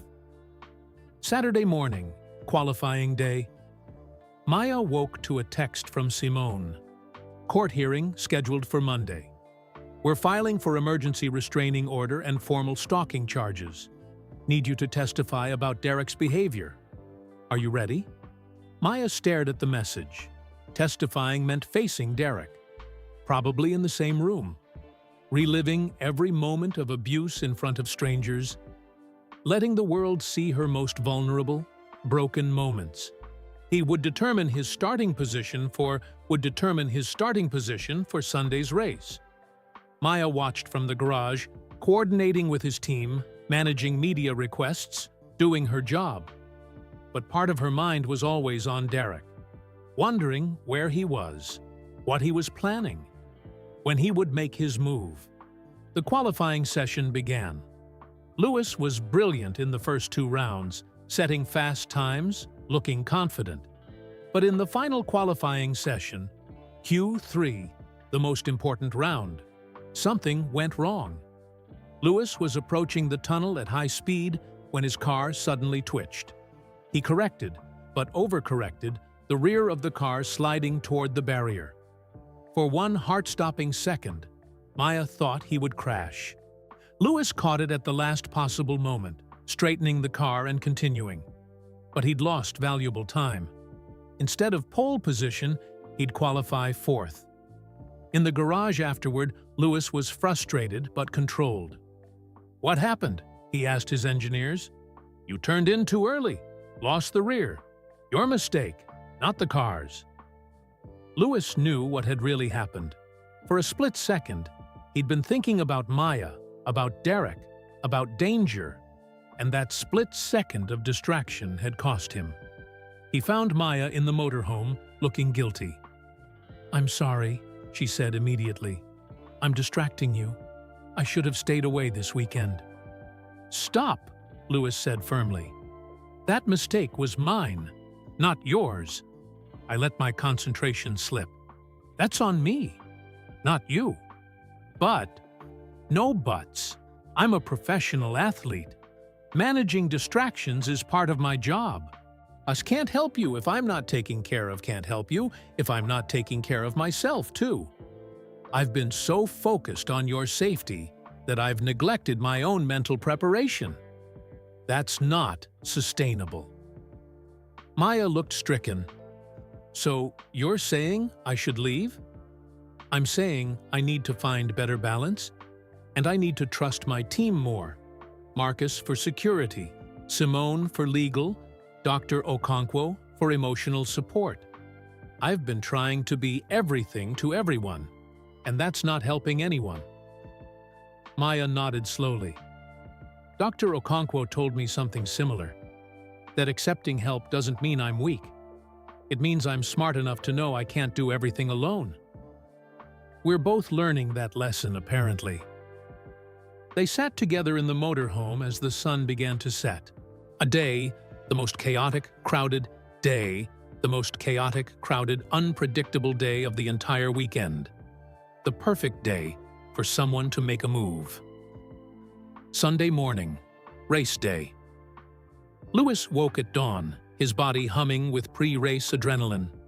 Race days were always like this, a mixture of excitement, focus, and nervous energy that he'd learned to channel into performance. But today felt different, heavier. He checked his phone. A message from Marcus, sent at 5 in the morning. Derek Sullivan spotted near the harbor at 2 a.m. Attempted to approach the property. Security intercepted. Police questioned and released him. No grounds for arrest. He's escalating. Lewis immediately called Marcus. "Is Maya safe?" "She's fine. Never knew he was here. Sophie stayed with her all night." "But Lewis, Derek is getting desperate. He tried to climb the perimeter wall. That's not the behavior of someone thinking rationally." "What do the police say?" "They're taking it seriously now. Have officers patrolling the area. But until Derek actually commits a crime or violates a restraining order, which we don't have yet, their hands are tied. So we just wait for him to do something. We keep Maya protected and document everything. Simone says the more evidence we have of his stalking behavior, the stronger our case, Monday." Marcus paused. "Lewis, I know you have a race today. You need to focus on that. I've got this handled." "How can I focus knowing Maya's in danger?" "Because she needs you to trust that the people you've hired are doing their jobs, and because crashing your car helps no one." Lewis knew Marcus was right, but every instinct told him to cancel the race, to stay with Maya, to stand between her and Derek physically. "I'll focus on the race," Lewis said finally. "But if anything happens, anything at all, you call me immediately. I don't care if I'm on the starting grid. You have my word."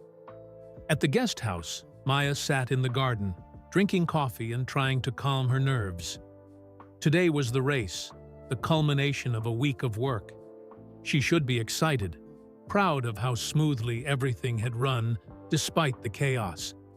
Instead, she felt like a storm was building, dark clouds gathering just out of sight. Her phone rang. Simone. Maya, good morning. I wanted to give you a heads up before you see it on the news. Derek's lawyer released a statement to several British tabloids overnight." Maya's stomach dropped. "What kind of statement?" "He's claiming you're the one who was abusive in the relationship. That you manipulated Lewis Hamilton into persecuting an innocent man. That you're using Derek's supposed stalking as revenge for him breaking up with you. The coffee in Maya's hand started to shake. But that's all lies. Complete lies. I know, and we'll prove that. But I wanted you to be prepared.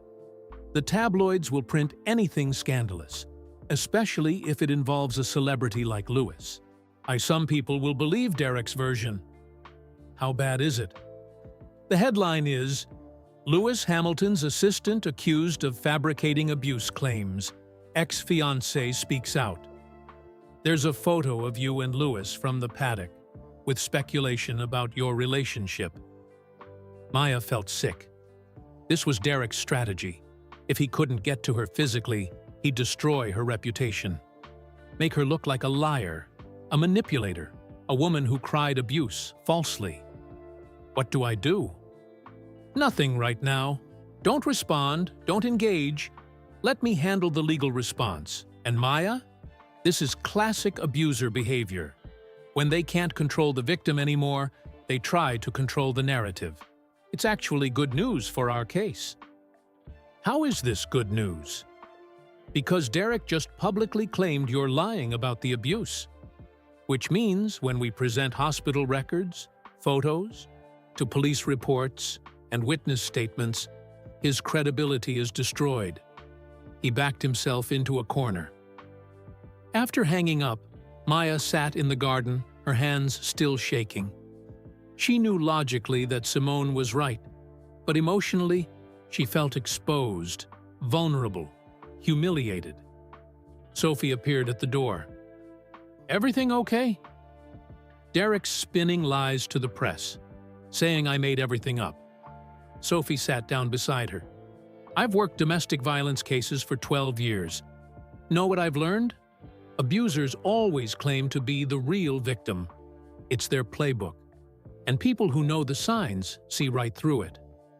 But what about people who don't know the signs? What if they believe him? Then they're not worth your energy. The people who matter, the police, the judges, the people helping you, they'll see the truth. Sophie's voice was firm. Oh, don't let him win by making you doubt yourself. That's what he wants. Maya nodded, trying to absorb that wisdom. At the track, 2 hours before race start, Lewis arrived at the circuit to find his motorhome surrounded by journalists shouting questions. Lewis, is it true your assistant falsely accused her ex-boyfriend? Lewis, are you in a romantic relationship with Maya Chen? Lewis, did you use your influence to harass an innocent man? Marcus and security pushed through the crowd, getting Lewis inside. Once the door closed, Lewis pulled out his phone and read the article Simone had sent him. Rage burned through his chest. Derek had twisted everything, made Maya look manipulative, made Lewis look like a foolish celebrity being used. Don't respond, Marcus said, reading Lewis's expression. That's what Derek wants, a public fight that keeps the story alive. So we just let him lie. Simone is preparing a legal response, and tomorrow in court, we'll present evidence that destroys his credibility. But today, you race. You show Derek Sullivan that he can't distract you or derail your life. Lewis took a deep breath, forcing himself to calm down. Where's Maya? Still at the property. Sophie's with her. Maya wants to stay there today instead of coming to the track. Too much media attention. Lewis understood, but hated it.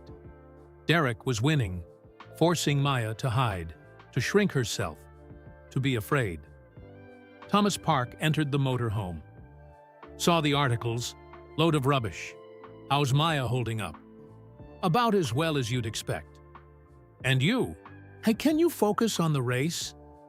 Lewis looked at his engineer, this man who'd been through so many battles with him. I have to. If I let Derek Sullivan ruin my race, then he's not just hurting Maya. He's hurting everyone on this team who's worked so hard.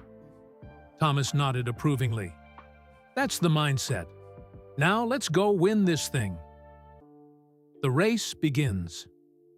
The Monaco Grand Prix started under brilliant sunshine. Tens of thousands of fans lining the streets, millions watching around the world. Lewis sat in his car on the fourth position on the grid, breathing deeply, visualizing the race ahead.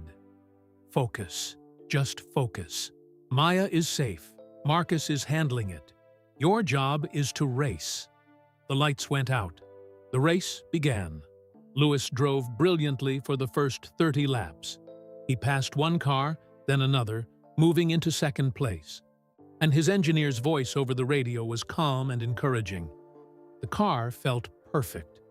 For a brief, glorious period, Lewis forgot about everything except the next corner, the next overtake, the next lap.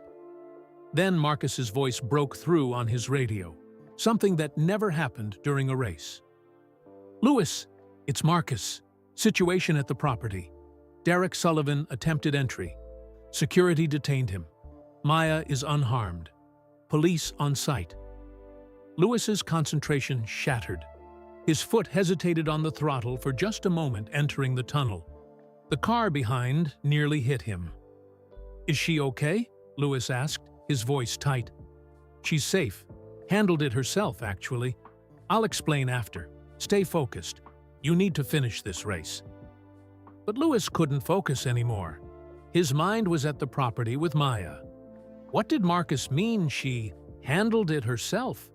And was Derek arrested? Was Maya hurt? He continued racing on autopilot, his lap times slowing.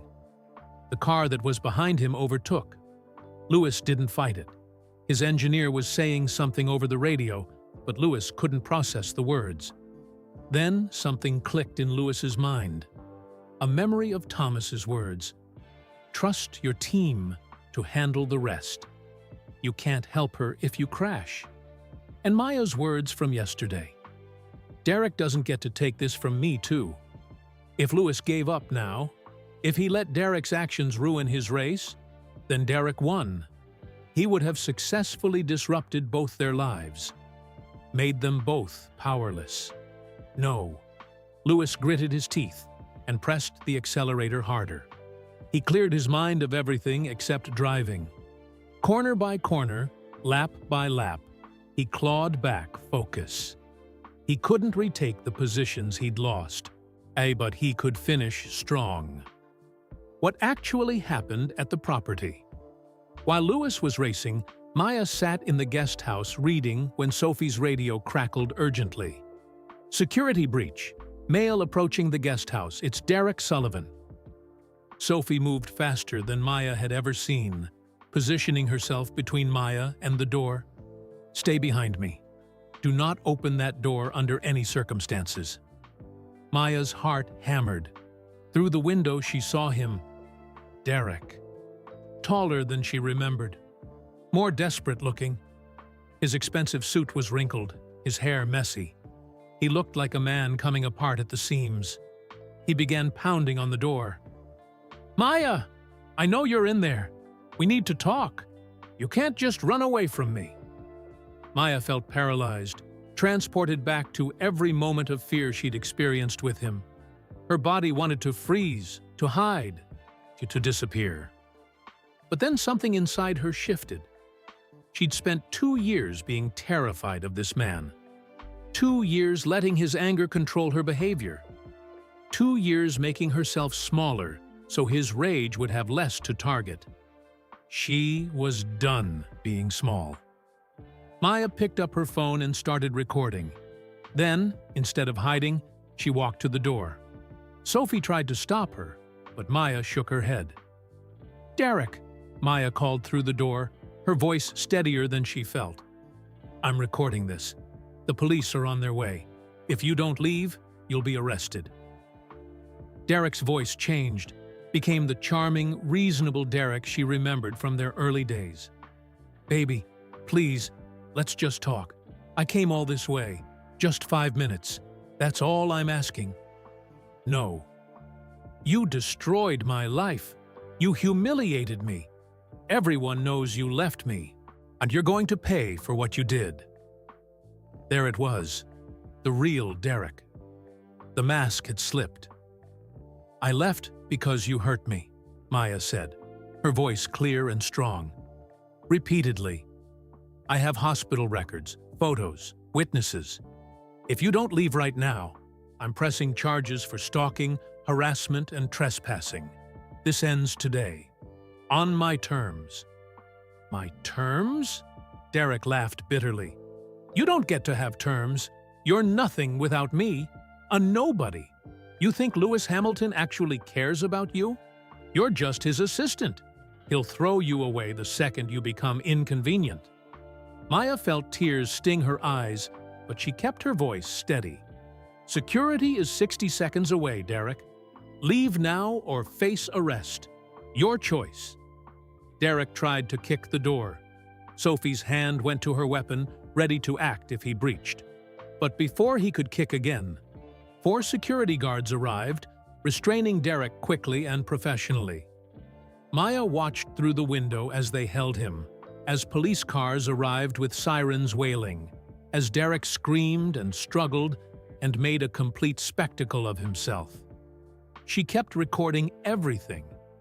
When Derek was finally in handcuffs, still shouting threats, Maya allowed herself to sit down. Her hands were shaking violently. Sophie brought her water. You were incredibly brave, Sophie said. The way you spoke to him, calm, clear, documented.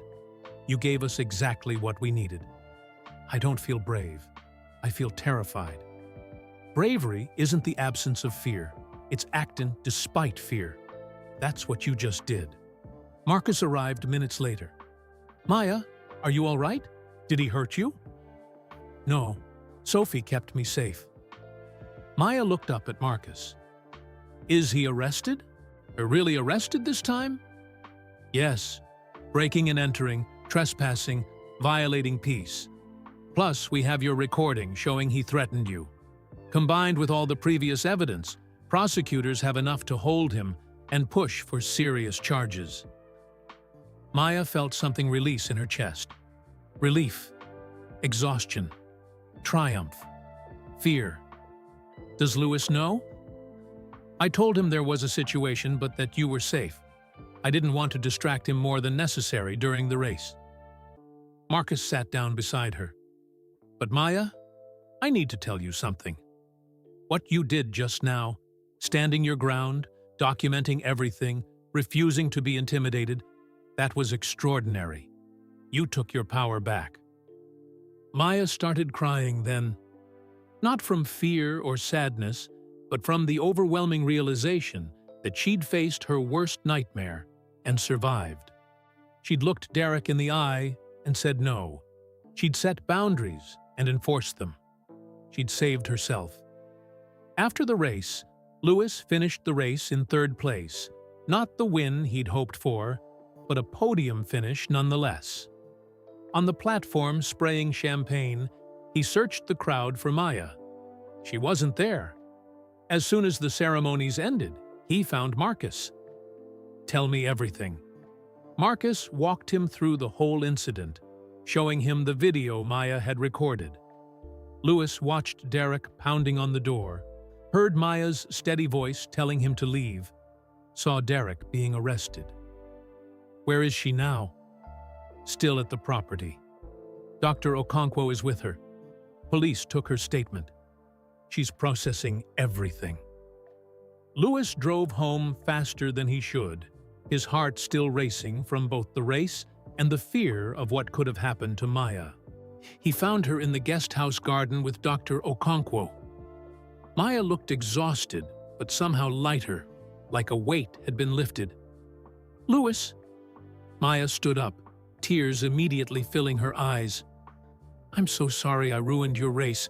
I saw the results. You would have won if... Stop, Lewis said, crossing to her. You didn't ruin anything. Are you okay? Did he hurt you? No. Sophie and security kept me safe. But Lewis, I did something. Maya's voice trembled with emotion. I stood up to him. I told him no. I didn't hide or freeze or apologize. I fought back. Lewis pulled her into a hug. Maya dissolved into tears against his chest. Not tears of fear, but tears of release, of victory, of overwhelming emotion. "I'm so proud of you," Lewis said quietly. "So incredibly proud." They stood like that for a long moment, Doctor, on Okonkwo watching with a gentle smile. When Maya finally pulled back, she wiped her eyes. "Derek's in jail?" "Yes," Dr. Okonkwo confirmed. "And with the evidence collected today, plus everything else documented over the past week, Simone says the prosecutors are taking this very seriously. Derek Sullivan is facing real consequences." "What happens now?" "Now," Dr. Okonkwo said, "you rest, process. Let yourself feel everything you need to feel. Tomorrow, we deal with the legal proceedings, but tonight, you celebrate surviving something that would have broken most people." That evening, they ordered dinner to be delivered. Lewis, Maya, Dr. Okonkwo, Marcus, Sophie, and Simone, who'd come straight from filing additional legal documents. It wasn't a celebration exactly, but it wasn't somber either. Everyone who helped her reach this. Everyone who helped her reach this moment. They toasted. Maya felt tears coming again. She'd cried more today than in the past year combined. "I have news," Simone said. "Derek's lawyer called. With the arrest today and all the evidence we've compiled, they know they can't win. Derek is willing to agree to a comprehensive restraining order and mandatory psychiatric evaluation in exchange for reduced charges." "What does that mean?" Maya asked. "It means Derek admits he needs help. He agrees to stay away from you. No contact, no surveillance, no third parties sent to watch you. If he violates the order even once, he faces serious jail time. And he also has to complete a batterer intervention program." Maya was quiet, processing this. "So it's over? Just like that?" "Not just like that," Simone corrected gently. "It's over because you documented everything. Because you stood up to him today. Because you built a case strong enough that his lawyer advised him to take a deal. This is your victory, Maya. You earned it. What about the lies he told the press? About me being the abuser? His lawyer will issue a retraction as part of the agreement. We're also pursuing a defamation claim, though I recommend we settle that quickly and quietly. The goal is to close this chapter, not keep it open for months of litigation." Maya nodded slowly. "I want it closed. I want to move forward." "Then that's what we'll do," Simone said with satisfaction. After dinner, everyone left except Lewis and Maya. They sat in the garden under the stars, both emotionally exhausted. "How are you really feeling?" Lewis asked. Maya thought about it. Relieved, terrified, grateful, guilty. Guilty about what? About all the resources you spent on me. About distracting you during the race. About... Maya, stop. Please. You didn't ask for any of this.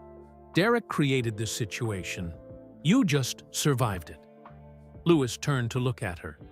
And you need to stop measuring your worth by how little trouble you cause other people. You matter regardless of whether helping you is convenient. Maya felt her eyes fill with tears again. Derek spent 2 years convincing me I was a burden, that I was too needy, too emotional, too much trouble. It's hard to unlearn that. I know. But you're working with Dr. Okonkwo. You're healing. And Maya? Lewis smiled. You're not too much. You're exactly the right amount of everything you are. They sat in comfortable silence for a while, listening to the distant sound of waves and night birds. What happens tomorrow? Maya finally asked. Tomorrow you go to court. You give your statement.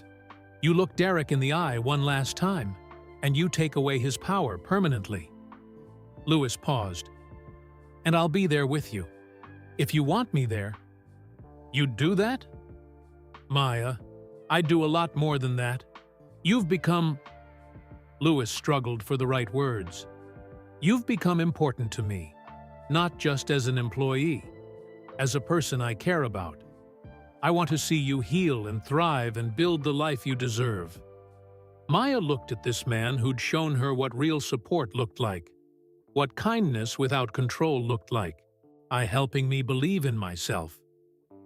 "You did helping me believe in myself. You did all the hard work. I just made sure you weren't alone while you did it." They sat together under the Monaco stars, two people forever changed by the past week.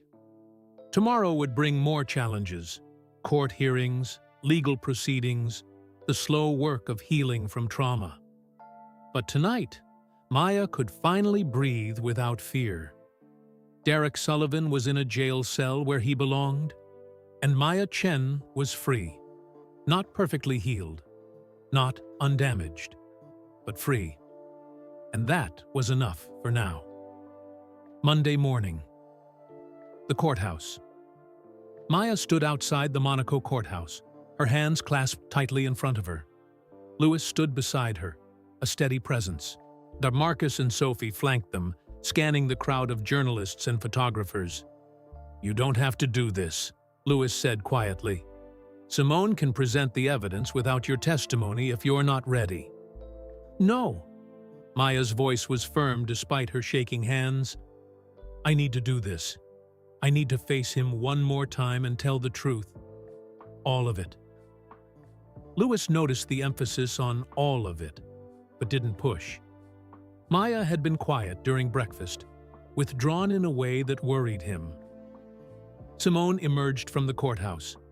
"They're ready for us. Maya, remember what we discussed. Answer the questions honestly and completely. Don't embellish, don't minimize, just the facts." Maya nodded, her face pale. Inside, the courtroom was smaller than Maya expected. Derek sat at the defendant's table with his lawyer, wearing an expensive suit, and looking nothing like the desperate man who'd pounded on her door yesterday. He'd regained his composure, his mask back in place. When Derek's eyes met Maya's, she saw hatred there. Pure, undiluted hatred. She forced herself not to look away. The hearing began. Simone presented evidence methodically. Hospital records from the staircase incident. Photos Maya had taken of bruises over 18 months. Threatening text messages. Surveillance footage of Derek and Ian watching Maya. Testimony from the security team about yesterday's incident. Derek's lawyer tried to counter. Mr. Sullivan was merely trying to talk to his former fiancée. He was upset, yes, but that's understandable, given how the relationship ended. Then it was Maya's turn to testify. She walked to the stand, her legs trembling. The magistrate, a stern woman in her 60s named Judge Moreau, looked at her with professional neutrality. "Ms. Chen, please describe the nature of your relationship with Derek Sullivan." Maya took a deep breath. This was it. Tell the truth. All of it. "Derek and I were together for 2 years. We were engaged. On the surface, everything looked perfect. But privately, Derek was controlling and violent." Her voice shook, but she continued. "It started small, criticizing my clothes, my friends. Then isolating me from family. Then the physical abuse began." "Can you describe specific incidents?" Maya did. The first time Derek grabbed her arm hard enough to leave bruises. The time he shoved her into a wall during an argument. The escalating pattern of violence. The names he called her. The way he'd apologize afterward. Bringing flowers and promises. Derek's lawyer objected several times, but Judge Moreau allowed Maya to continue. Finally, Maya described the staircase incident. "He pushed me. I fell down 12 stairs. Broken ribs, sprained ankle, multiple bruises. At the hospital, Derek told the doctor I'd tripped. I was too scared to contradict him." "Why were you scared?" because Derek had convinced me no one would believe me. He was successful, charming, well-connected. I was just his girlfriend. He said if I ever told anyone, he'd make sure everyone knew I was crazy, unstable, that I'd made it all up. But you eventually left. Yes. After the staircase incident, I knew I had to escape. I broke off the engagement via text, changed my number, deleted all social media, and moved to Monaco for this job. I thought I'd finally be safe. And then, Maya described Derek finding her, the threatening messages, Ian following her, the car surveillance, Derek attempting to breach Lewis's property. Ms. Chen, Judge Moreau said, "You've presented significant evidence of Mr. Sullivan's stalking behavior, but Mr. Sullivan's lawyer has raised questions about your credibility. Specifically, he's suggested that you were the aggressor in the relationship. How do you respond?" Here it was, the moment Maya had been dreading. "There's something I haven't told everyone," Maya said, her voice barely above a whisper. "Something I've been ashamed to admit." Lewis leaned forward, his attention sharpening. "During our relationship, I fought back once. Physically, fought back." Maya's hands twisted in her lap. "Derek attacked me one night, and he was angrier than I'd ever seen him. He grabbed my throat and started choking me. I couldn't breathe. I thought I was going to die."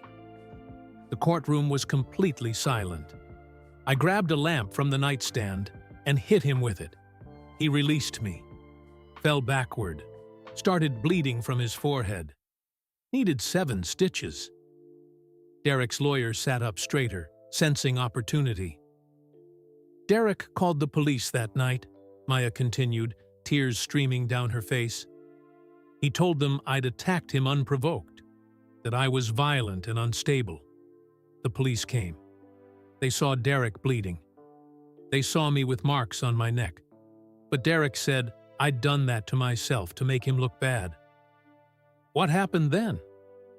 "The police questioned us separately.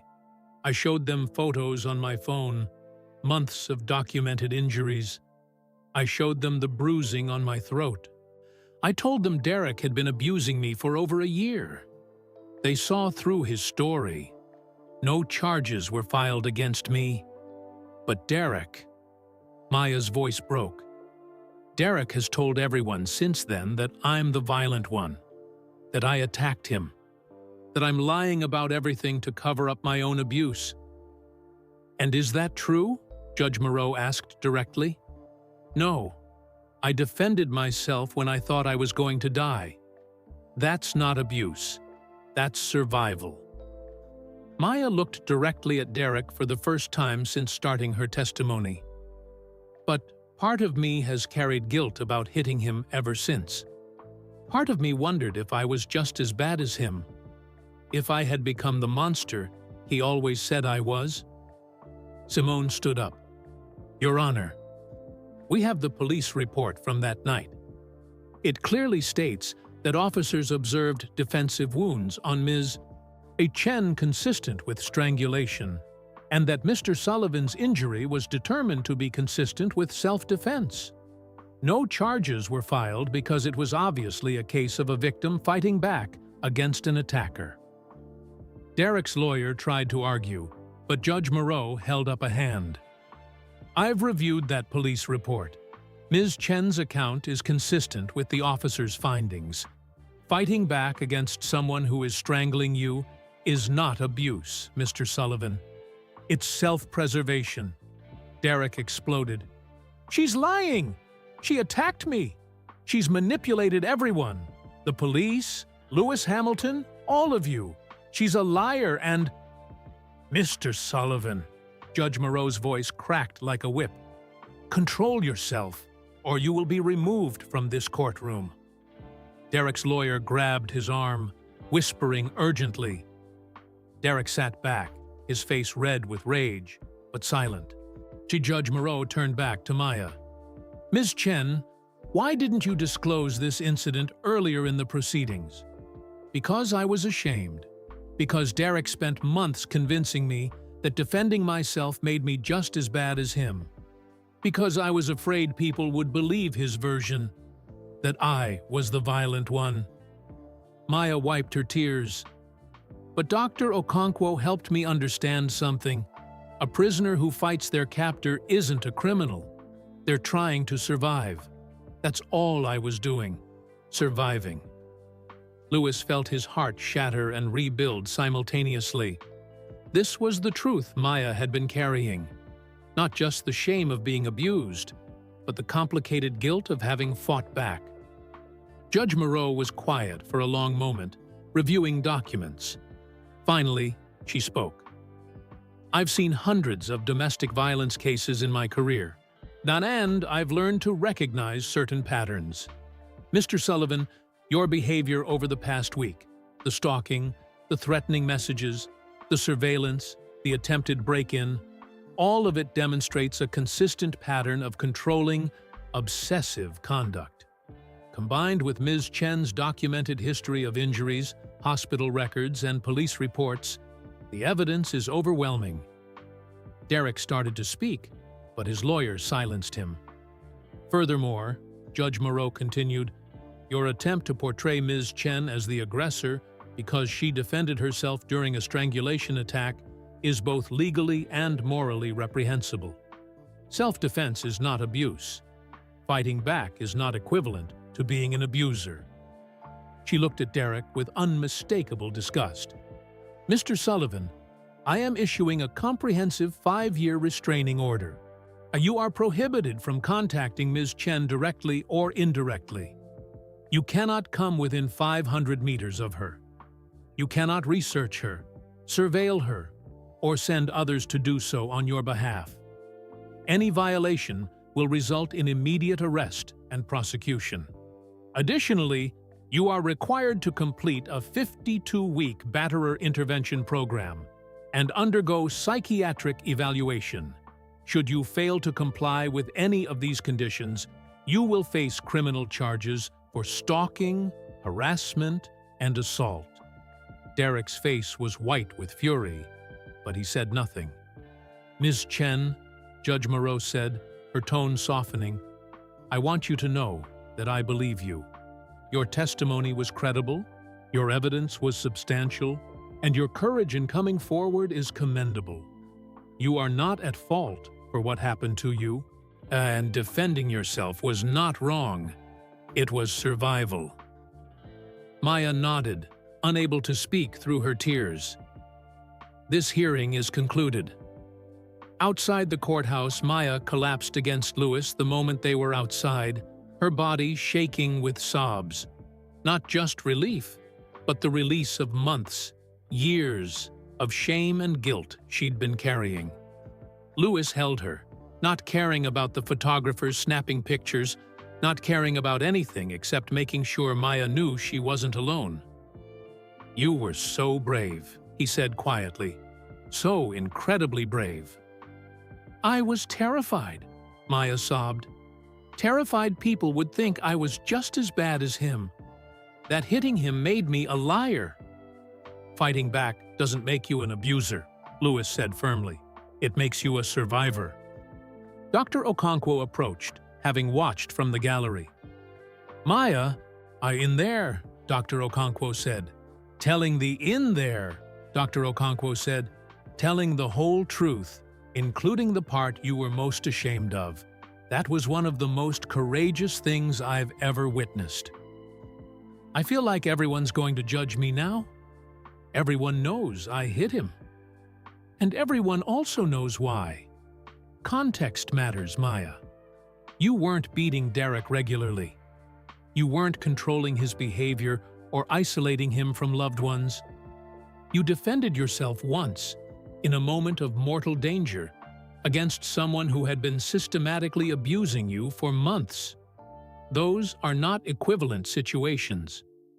Then, why do I still feel guilty? Because guilt is often the last thing to leave in trauma recovery. Your logical mind knows you did nothing wrong, but your emotional mind, the part Derek spent 2 years manipulating, still carries his messages. He told you that defending yourself made you just as bad. Your brain absorbed that lie. Now, you have to slowly, patiently teach your brain the truth. Maya nodded, wiping her eyes. How long will that take? As long as it takes. Healing isn't linear, remember? You'll have good days and bad days. Days where you feel strong and days where the guilt comes back. That's normal. That's part of the process. Simone joined them, looking satisfied. Derek's lawyer has agreed to all our terms. The restraining order is in effect immediately. Derek will begin his psychiatric evaluation this week, and he's issued a public retraction of his previous statements, while admitting he falsely accused you of abuse. What about the defamation claim? He's agreed to a financial settlement, enough to cover your legal fees and then some.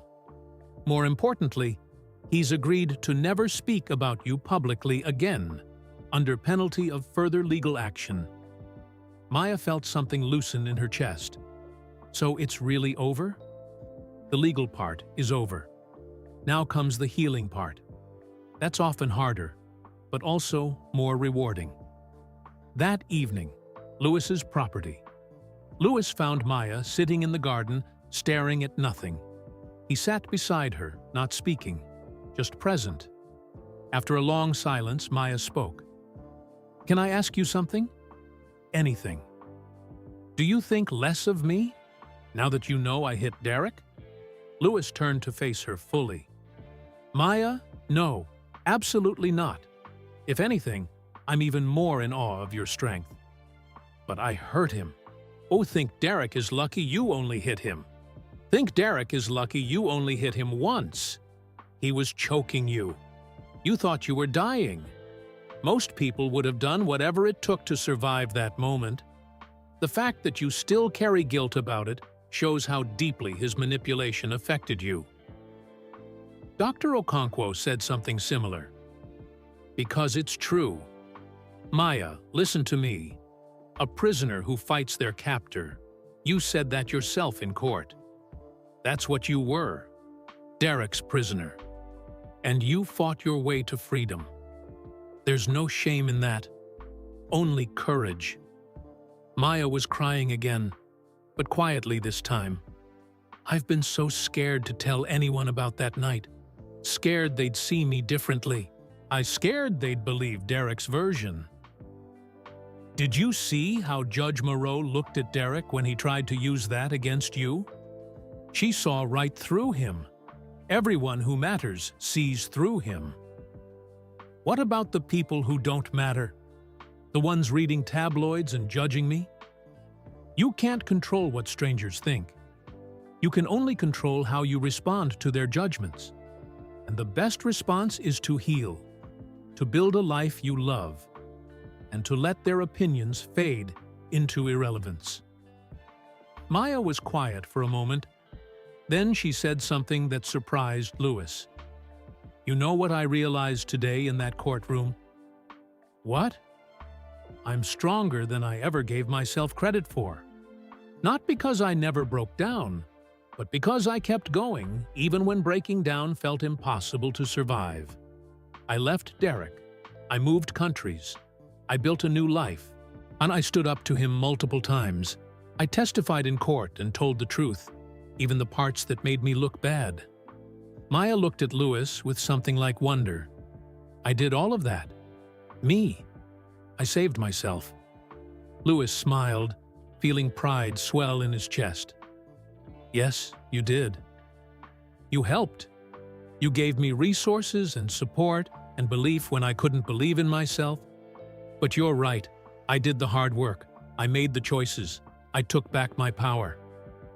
"How does that feel?" Maya considered.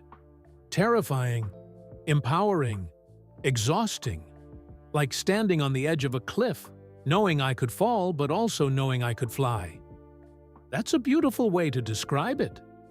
They sat together as the sun set, painting the sky in shades of orange and purple. Somewhere in Monaco, Derek Sullivan was packing his things under police supervision. preparing to leave the country and begin his mandated treatment. His 5-year restraining order meant he couldn't come near Maya, couldn't contact her, couldn't interfere in her life. But Maya knew the real work wasn't over. The legal battle was won, but the internal battle, the one against shame, guilt, and trauma, would take longer. "What happens now?" Maya asked. "What do you want to happen?" Maya thought about it. "I want to keep working. I want to keep seeing Dr. Okonkwo. I want to slowly rebuild trust in myself and others. And eventually," she paused, "eventually, I want to help other people who are going through what I went through. That's a beautiful goal. But first, I need to heal. Really heal. Not just survive, but thrive." Louis nodded. "Now, you know what my Aunt Caroline does now?" "What?" "She runs a support group for domestic violence survivors. She says helping others helped her process her own trauma, gave her purpose, made the pain feel less pointless." "Do you think she'd talk to me about her experience?" "I know she would. She's been asking about you, wants to meet you when you're ready." "I think I'd like that." They sat in comfortable silence until the stars came out. Maya felt different somehow, lighter but also more solid, like she'd been untethered for years and was finally finding ground beneath her feet. "Louis?" "Yeah?" "Thank you for not treating me like I was broken, for giving me space to be complicated and messy and imperfect, for letting me save myself instead of trying to save me. That's what real support looks like. I learned that from Dr. Okonkwo, from my family, from watching Caroline recover. Sometimes the best thing you can do for someone is just stand beside them while they fight their own battles. You did more than stand beside me. You gave me an army." Louis laughed. "I gave you resources. You built the strategy. You fought the war. I just made sure you had what you needed." Maya leaned her head on Louis's shoulder, a gesture of trust and friendship that meant more than any grand declaration. "I'm going to be okay," she said, like she was testing the words. "Eventually, I'm going to be okay. You're going to be more than okay. You're going to be extraordinary." As they sat under the Monaco stars, Maya let herself believe it. Not perfectly, not without doubt, but enough to hope. The worst was over. Derek was gone. The restraining order was in place. The truth had been told. And now came the hard, beautiful work of healing. And Maya Chen was finally ready to begin. 3 days later, Maya sat in Louis's living room, laptop open, staring at the blank document on her screen.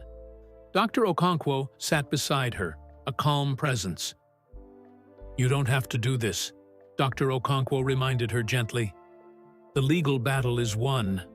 You could move forward privately." "I know, but I keep thinking about all those messages I got after the court hearing. Hundreds of people reaching out, saying they're going through the same thing, saying they felt alone until they saw my story." Maya's fingers hovered over the keyboard. "If I stay silent now, I'm letting Derek control the narrative. He got to tell his lies to the press. I should get to tell my truth." "What do you want to say?" Maya thought for a moment. "I want to tell people that leaving is hard, and that it's not as simple as just walk away. I want to talk about the shame of staying, the shame of fighting back, the shame of needing help. I want other survivors to know they're not alone." "Then write that. Write from your heart." Maya began typing. The words came slowly at first, then faster, like a dam breaking.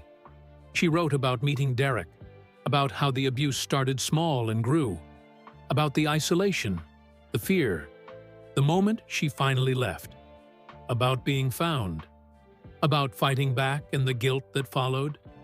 She wrote about Louis, not romantically, but truthfully, about how he'd given her resources without taking away her choices, about how he'd stood beside her without trying to stand in front of her. 2 hours later, she had a statement. She read it aloud to Dr. Okonkwo. "It's powerful," Dr. Okonkwo said. "It's honest and vulnerable. But Maya, are you prepared for the response? Some people will be supportive, others will be cruel. Can you handle that?" "I don't know, but I'm tired of letting fear stop me from doing what feels right." Louis's decision. Louis had been thinking about his own statement for days. He'd watched Maya's courage in court, seen her face her worst fears head-on. She'd inspired him to be more open about why this mattered to him. He called his Aunt Caroline.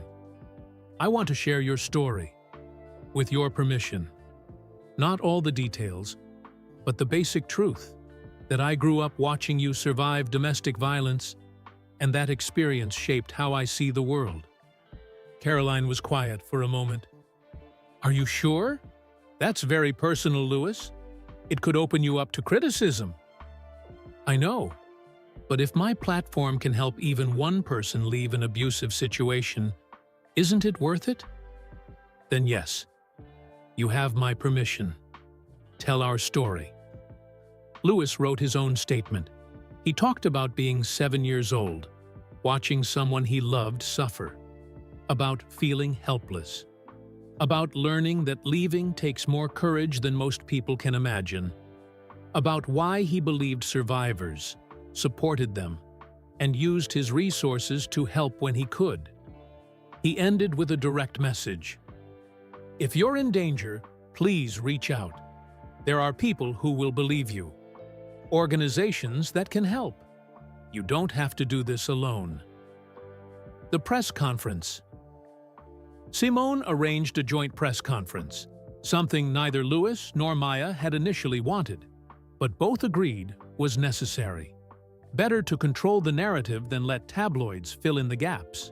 The room was packed with journalists, cameras, photographers. Maya sat at the table beside Louis, her hands clasped tightly in her lap. Simone sat on her other side. Marcus stood in the back, watchful. Louis spoke first, reading his statement about Aunt Caroline, about recognizing the signs of abuse in Maya, about choosing to help. His voice was steady and clear. "Domestic violence doesn't discriminate," Louis said.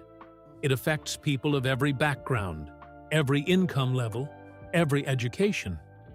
And victims face an impossible choice: stay and endure the abuse, or leave and risk escalation, financial instability, loss of support systems, and societal judgment."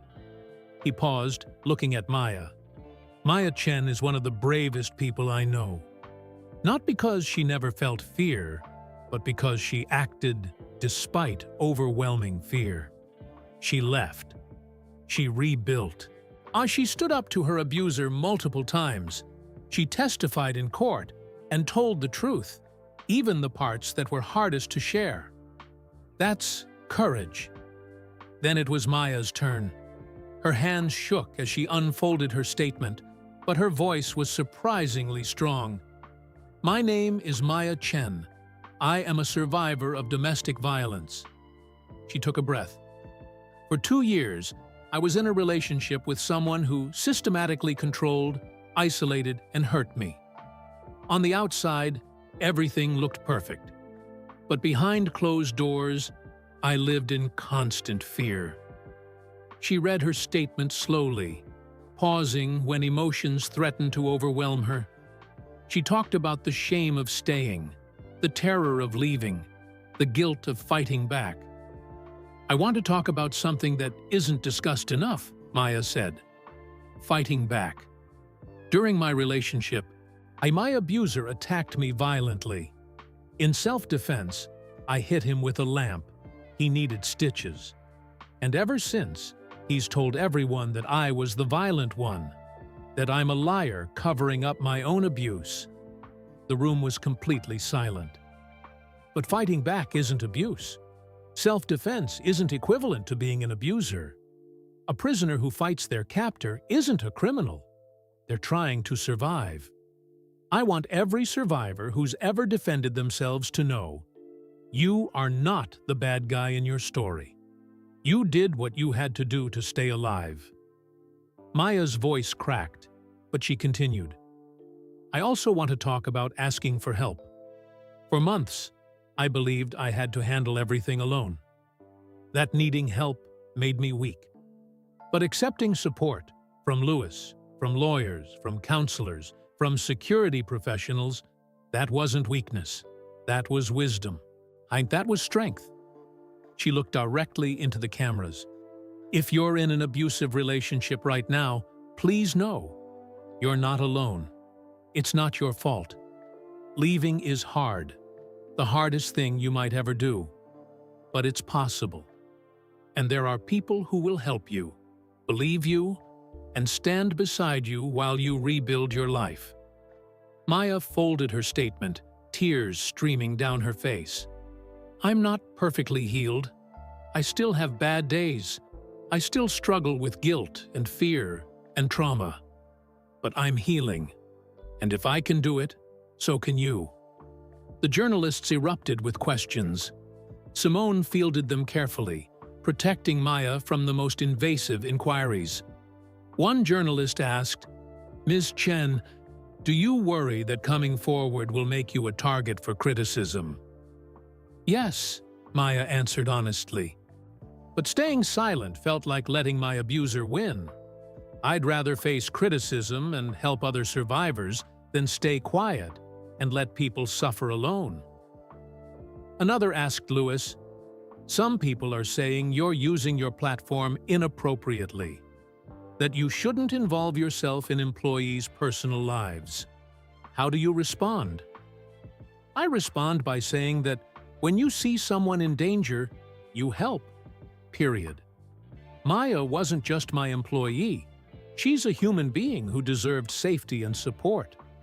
If people think that's inappropriate, that says more about our society's failure to protect abuse survivors than it does about my choices. The response. The statements went viral within hours. The response was overwhelming and divided. Thousands of survivors shared their own stories in response. They talked about their own experiences fighting back, about the guilt and shame, about how Maya's words made them feel less alone. I hit my abuser once, just once, and he's been telling everyone I'm the violent one for 3 years. Hearing Maya say fighting back isn't abuse, I cried.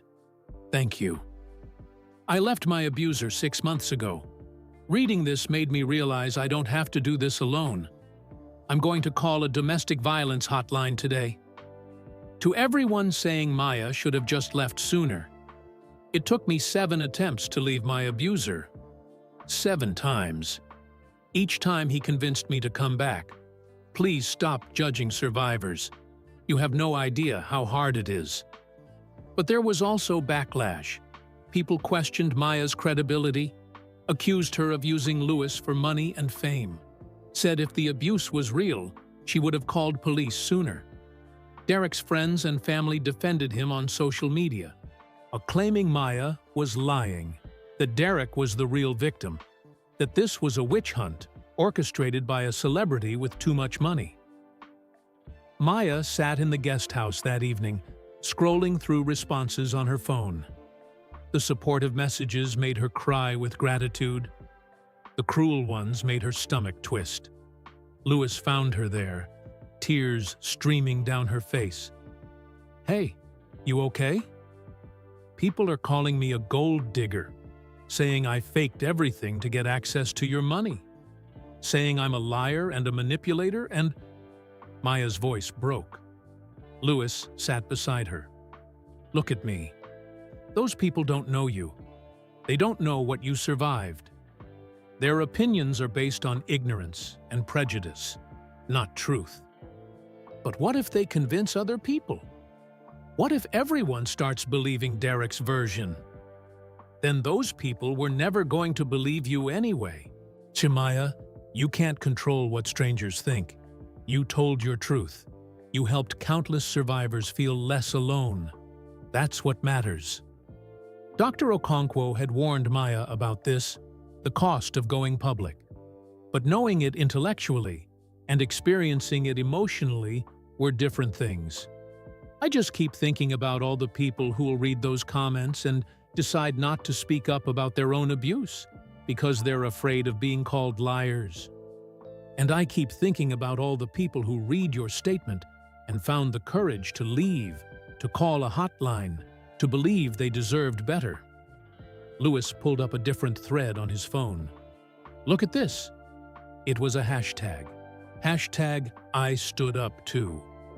Thousands of survivors sharing their stories of fighting back, of defending themselves, of the guilt they carried, all inspired by Maya's statement. Maya read through the posts, tears flowing freely. People from all over the world, all genders, all backgrounds, united by the common experience of surviving abuse and the complicated aftermath. You started something, Lewis said quietly. Something important. I didn't mean to start a movement. I just wanted to help a few people feel less alone. Sometimes that's how movements start. One person telling the truth, then another, until suddenly, people are listening. 1 week later, the dust had settled somewhat. The news cycle had moved on to other stories. Maya's statement remained online, still generating responses, but the intense media attention had faded. Maya sat with Dr. Okonkwo in their regular session. How are you feeling about the decision to go public? Dr. Okonkwo asked. Mixed. Good some days, regretful others. Is that normal? Completely normal.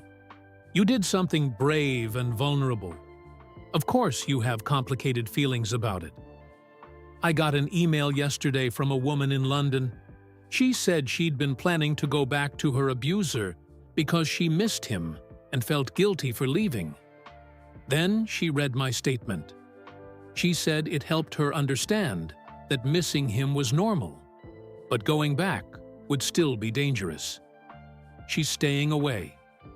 Dr. Okonkwo smiled. And how did that make you feel? Like maybe the criticism was worth it. If I helped even one person stay safe, then being called names online doesn't matter as much.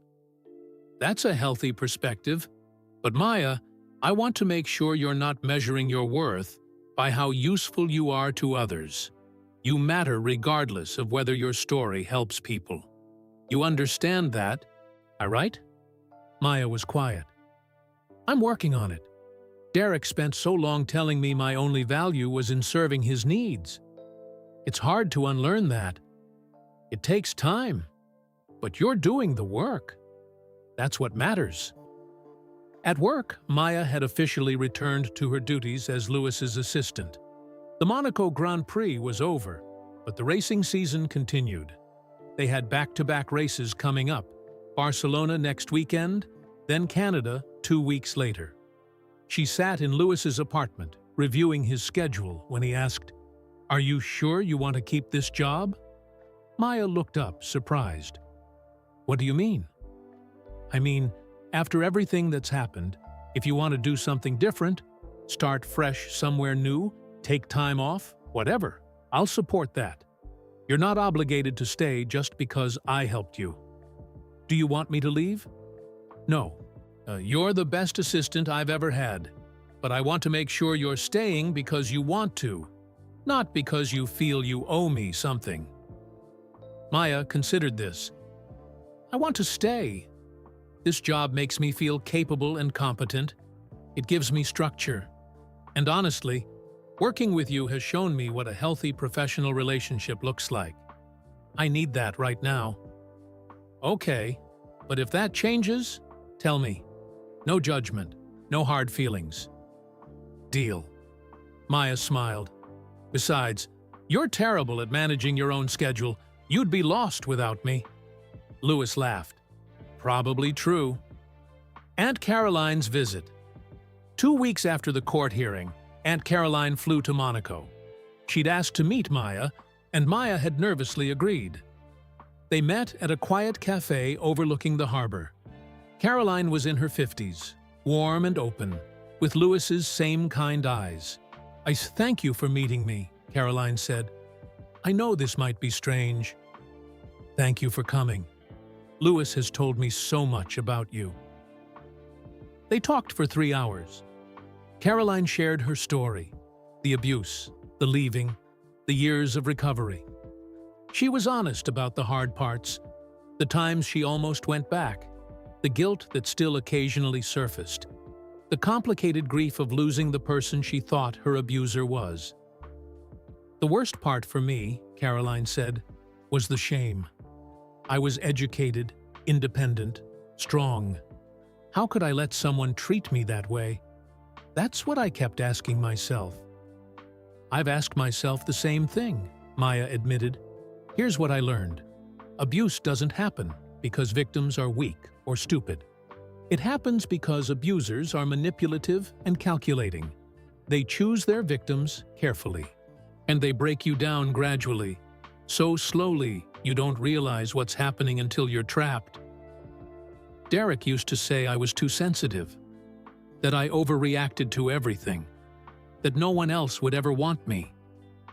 "And you believed him?" "Eventually, yes. He said it so many times, so convincingly, that my own reality started to feel questionable." Caroline nodded with deep understanding. "That's what they do. They make you doubt your own perceptions until you're completely dependent on their version of reality. It's psychological torture." "How did you stop believing the lies?" "Time, therapy, distance, and surrounding myself with people who reflected back to me the truth, that I was smart, capable, and worthy of respect." Caroline smiled. "People like Louis's parents, they never once made me feel stupid for staying as long as I did, and they just loved me and supported me until I could love and support myself again. That's what Louis did for me. He never judged me, never pressured me, just stood beside me. He learned that from watching his parents with me, and from his own therapy work. Louis carries a lot of guilt about not being able to protect me when he was 7. But what he doesn't realize is that just witnessing my recovery, seeing that survival and healing were possible, that shaped him into someone who could help you." Maya felt tears building. "I worry sometimes that I've burdened him with all of this." "Stop that thought right there," Caroline said firmly. "You didn't burden anyone. Derek created the burden when he chose to abuse you. Louis chose to help because he's a good person with resources and a history that made him sensitive to these situations. To know something, I wish someone had told to know something, I wish someone had told me earlier." Caroline leaned forward, her eyes intense. "You're not defined by what Derek did to you. You're defined by what you did next, how you left, how you rebuilt, how you fought, how you spoke up. That's your identity now, not victim, but survivor. Not broken, but healing. Not weak, but incredibly, impossibly strong." Maya broke down completely then. Caroline moved around the table and held her while she cried. Not the crying of trauma, but the crying of release, of being seen, of being understood by someone who'd walked the same dark path. When Maya finally calmed down, Caroline said, "I run a support group. I'm for survivors of domestic violence. We meet twice a month. Would you like to come sometime? Just to observe, or to share, or just to be around people who understand. No pressure. I think I'd like that, eventually, when I'm ready. Whenever you're ready, the door is open." They parted with a long hug. Maya felt lighter somehow, like Caroline had given her permission to stop carrying shame that was never hers to bear. That evening, Maya found Louis in his apartment, reviewing race telemetry data. "How was it?" he asked. "Meeting Caroline?" "Life-changing," Maya said honestly. "She told me things I needed to hear, from someone who's been exactly where I am. She likes you, by the way. Texted me after saying you're absolutely lovely and so much stronger than you know." Maya smiled. She invited me to her support group. "Are you going to go?" "Maybe. Not yet, but someday." Maya sat down across from Louis. "Can I ask you something personal?" "Always." "Why did you really help me?" The complete, honest truth. Not the public answer, but the real one. Louis thought for a long moment. "Because when I was 7 years old, I felt helpless. I watched Caroline suffer and couldn't do anything. It haunted me for years, this feeling that I should have been able to fix it somehow. Even though I was just a kid, even though there was nothing I could have done." He paused, choosing his words carefully. "When I saw your bruises, I was suddenly 7 years old again. Except this time, I wasn't helpless. I had resources, money, connections, power. I could actually help. And I realized that if I didn't try, I'd regret it for the rest of my life. I'd be that 7-year-old boy again, watching someone suffer and doing nothing." "So you helped me to heal your own trauma?" "Partly, yes," Louis admitted, "but also because you deserved help. Because I genuinely cared about your safety. Because I could. All of those things were true at once. Helping you helped me too. Is that selfish?" "No," Maya said softly. "It's human. We're all carrying our own pain, our own histories, and sometimes helping someone else heal helps us heal too. There's nothing wrong with that." They sat in comfortable silence, two people who'd found each other at exactly the right moment. Not because either was perfect or fully healed, but because both were willing to be honest, vulnerable, and brave. "Thank you," Maya said finally, "for everything. For believing me, for standing beside me, for showing me what real support looks like. Thank you for trusting me, for letting me help, for being courageous enough to save yourself." Maya looked out at the Monaco harbor, lights twinkling on the water. Somewhere out there was Derek, beginning his mandated treatment, facing consequences for the first time in his life. But here, in this moment, Maya was safe, healing, building a life she actually wanted instead of just escaping one she didn't. It wasn't perfect. She still had nightmares, still jumped at sudden noises, still struggled with guilt and shame. But she was healing, one difficult, imperfect, beautiful day at a time. And that was enough. For now, that was more than enough. 3 weeks later, Barcelona Maya stood in the Barcelona paddock, tablet in hand, coordinating Louis's post-practice media obligations. The Spanish Grand Prix weekend was in full swing, and she'd fallen back into the rhythm of her work with surprising ease. Sophie stayed nearby, a constant but unobtrusive presence. The security was necessary. Derek was legally bound by the restraining order, but Maya's legal team had advised caution until they were certain he was complying. "Maya?" Louis approached, his race suit tied around his waist. "Can we talk for a minute?" They stepped into his motorhome, away from the chaos. Louis looked concerned. "What's wrong?" Maya asked immediately. "Nothing's wrong. I just wanted to check in. You've been incredibly professional these past few weeks. Maybe too professional. How are you really doing?" Maya opened her mouth to say, "Fine," then stopped. "Doctor, I Okonkwo had been working with her on honest communication, on not defaulting to what people wanted to hear. I'm struggling," she admitted. "Some days I feel strong and capable. Other days, I wake up convinced Derek is going to find a way around the restraining order. Yesterday, I had a panic attack in the grocery store because Someone bumped into me from behind. Did you tell Dr. Okonkwo? Yes. She reminded me that healing isn't linear, that setbacks are normal, not failures. Maya sat down heavily. But I'm tired of being broken, Louis. I want to be normal again. You're not broken. You're healing. Those are different things. It doesn't feel different. It feels like I should be better by now. Derek's gone. I'm safe. I have support. Why can't I just move on? Louis sat beside her. Because trauma doesn't work on a schedule. Your brain and body went through hell for 2 years. They're not going to recover in a few weeks just because the danger is gone. I know that intellectually. But emotionally, I'm frustrated with myself. Can I tell you something Caroline told me once? Please.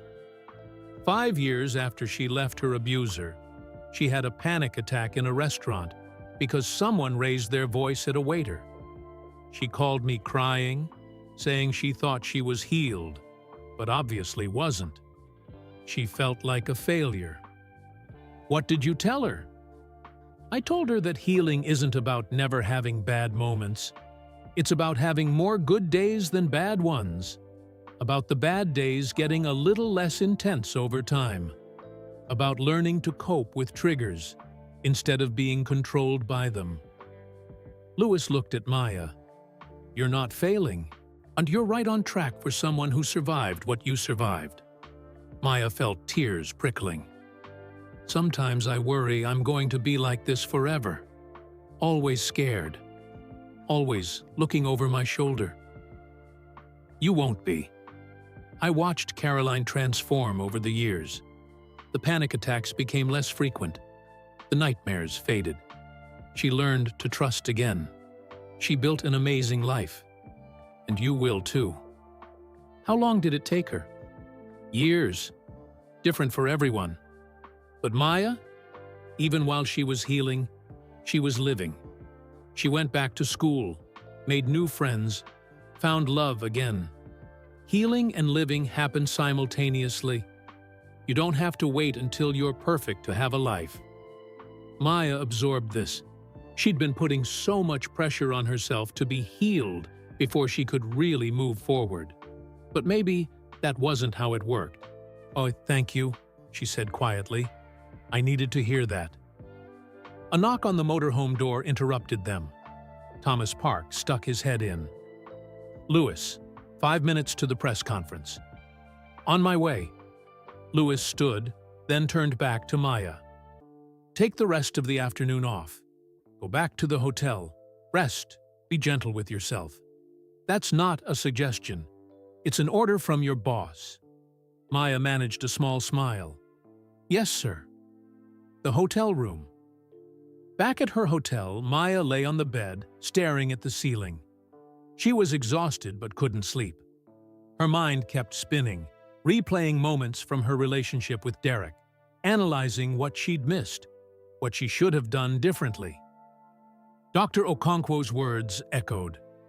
Stop asking what you should have done differently, and start asking what you learned that will help you in the future. Maya pulled out her journal, a suggestion from Dr. Okonkwo to process thoughts on paper instead of letting them spiral in her head. She wrote, What I learned, trust my instincts. When something feels wrong, it probably is. Don't ignore red flags because someone is charming or apologizes nicely. Love shouldn't hurt. Real love is safe, consistent, respectful. She wrote, I learned I'm stronger than I thought. I survived 2 years of hell. I left. I rebuilt. I testified in court. I went public. That takes courage I didn't know I had. She wrote, I learned asking for help isn't weakness. It's survival, intelligence, strength. I couldn't have done this alone, and that's okay. The writing helped. Her mind slowed. Her breathing deepened. She was about to close the journal when her phone rang. Unknown number. Maya's heart stopped. Her hands started shaking. Derek. It had to be Derek. She stared at the phone, paralyzed. Should she answer? Ignore it? Call Marcus? The phone stopped ringing. A voicemail notification appeared. With trembling hands, Maya played the message. A woman's voice, not Derek's. Ms. Chen, this is Detective Sarah Morrison from the Metropolitan Police in London. I'm calling regarding Derek Sullivan. Please call me back at your earliest convenience. Maya's heart hammered. Something had happened. Derek had violated the restraining order. Or worse. She called Marcus immediately. I just got a call from London police about Derek. I don't know what. I'll conference in Simone. Don't panic. Let's find out what's happening. 5 minutes later, they were on a three-way call with Detective Morrison. Ms. Chen, I'm calling to inform you that Derek Sullivan was arrested this morning in London. He violated the terms of his restraining order by attempting to contact you through a third party. What third party? He hired a private investigator to track your movements and report back. The investigator became uncomfortable with the assignment and reported it to us. We arrested Mr. Sullivan this morning. He's currently being held pending a bail hearing. Maya felt her chest tighten. So, he was still tracking me? Even after the court order? Yes, I'm sorry. But the good news is, this violation gives prosecutors grounds for more serious charges. He won't be able to explain this away. After the call ended, Maya sat in stunned silence. Derek hadn't stopped. Even with the restraining order, the legal consequences, the public humiliation, he'd kept coming for her. She called Lewis, trying to keep her voice steady. Derek violated the restraining order. He hired someone to track me. Lewis was quiet for a moment. Where are you? My hotel room. I'm sending Sophie up. I'll be there as soon as this press conference ends. Are you okay? I don't know. I thought it was over. I thought he'd finally leave me alone. Maya, listen to me. This is good news. How is this good news? Because Derek just proved he can't be trusted to follow court orders. The prosecutors will throw the book at him. He might actually face jail time now. This violation could be what finally stops him for good. Maya knew Lewis was right logically, but emotionally, she felt crushed. She'd let herself believe it was over, and that she was safe, that Derek had accepted defeat. She'd been wrong. That night, Lewis, Sophie, and Marcus sat with Maya in her hotel room. Simone joined via video call. Here's what happens now, Simone explained. Derek's violation of the restraining order is a serious offense. Combined with the original charges, he's looking at possible jail time, anywhere from 6 months to 2 years. His lawyer will try to negotiate, but this time, we're not settling. What does that mean for me? Maya asked. It means you might have to testify again. In a criminal trial this time, not just a civil hearing. Are you prepared for that? Maya thought about it.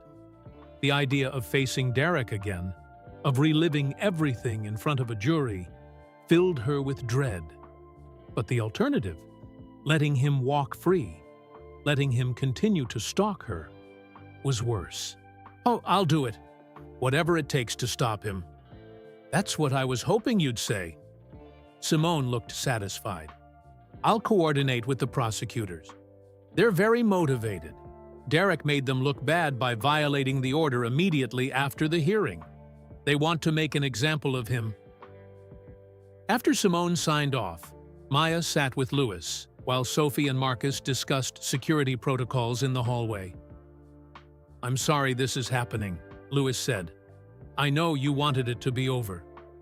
I feel stupid for believing it was. Derek's never accepted boundaries in his life. Why did I think a court order would change that?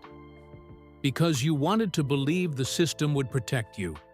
That's not stupid. It's hopeful. And honestly, the system is protecting you. Derek got arrested within hours of violating the order. That's the system working. But he still tried. He still hired someone to track me. For weeks, someone's been following me, reporting my movements to Derek, and I didn't even know. That's not your fault. I should have been more careful, more aware. Maya, Lewis's voice was firm. Stop. You are not responsible for Derek's choices. He's an adult man who chose to break the law. That's on him, not you.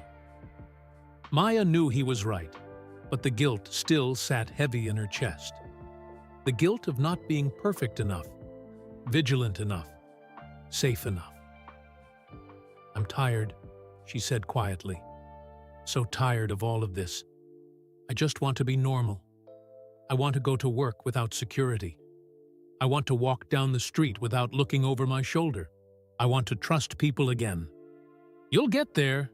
It just takes time. How much time? 3 years after Jules died. I was doing 3 years after Jules died. I was doing a photo shoot, and they played a song that had been playing on the radio the day of his accident. I hadn't heard it since then. Suddenly, I couldn't breathe, couldn't think. I was convinced I was dying. They had to stop the shoot. I spent 2 hours in my trailer, having a complete breakdown. What did you do?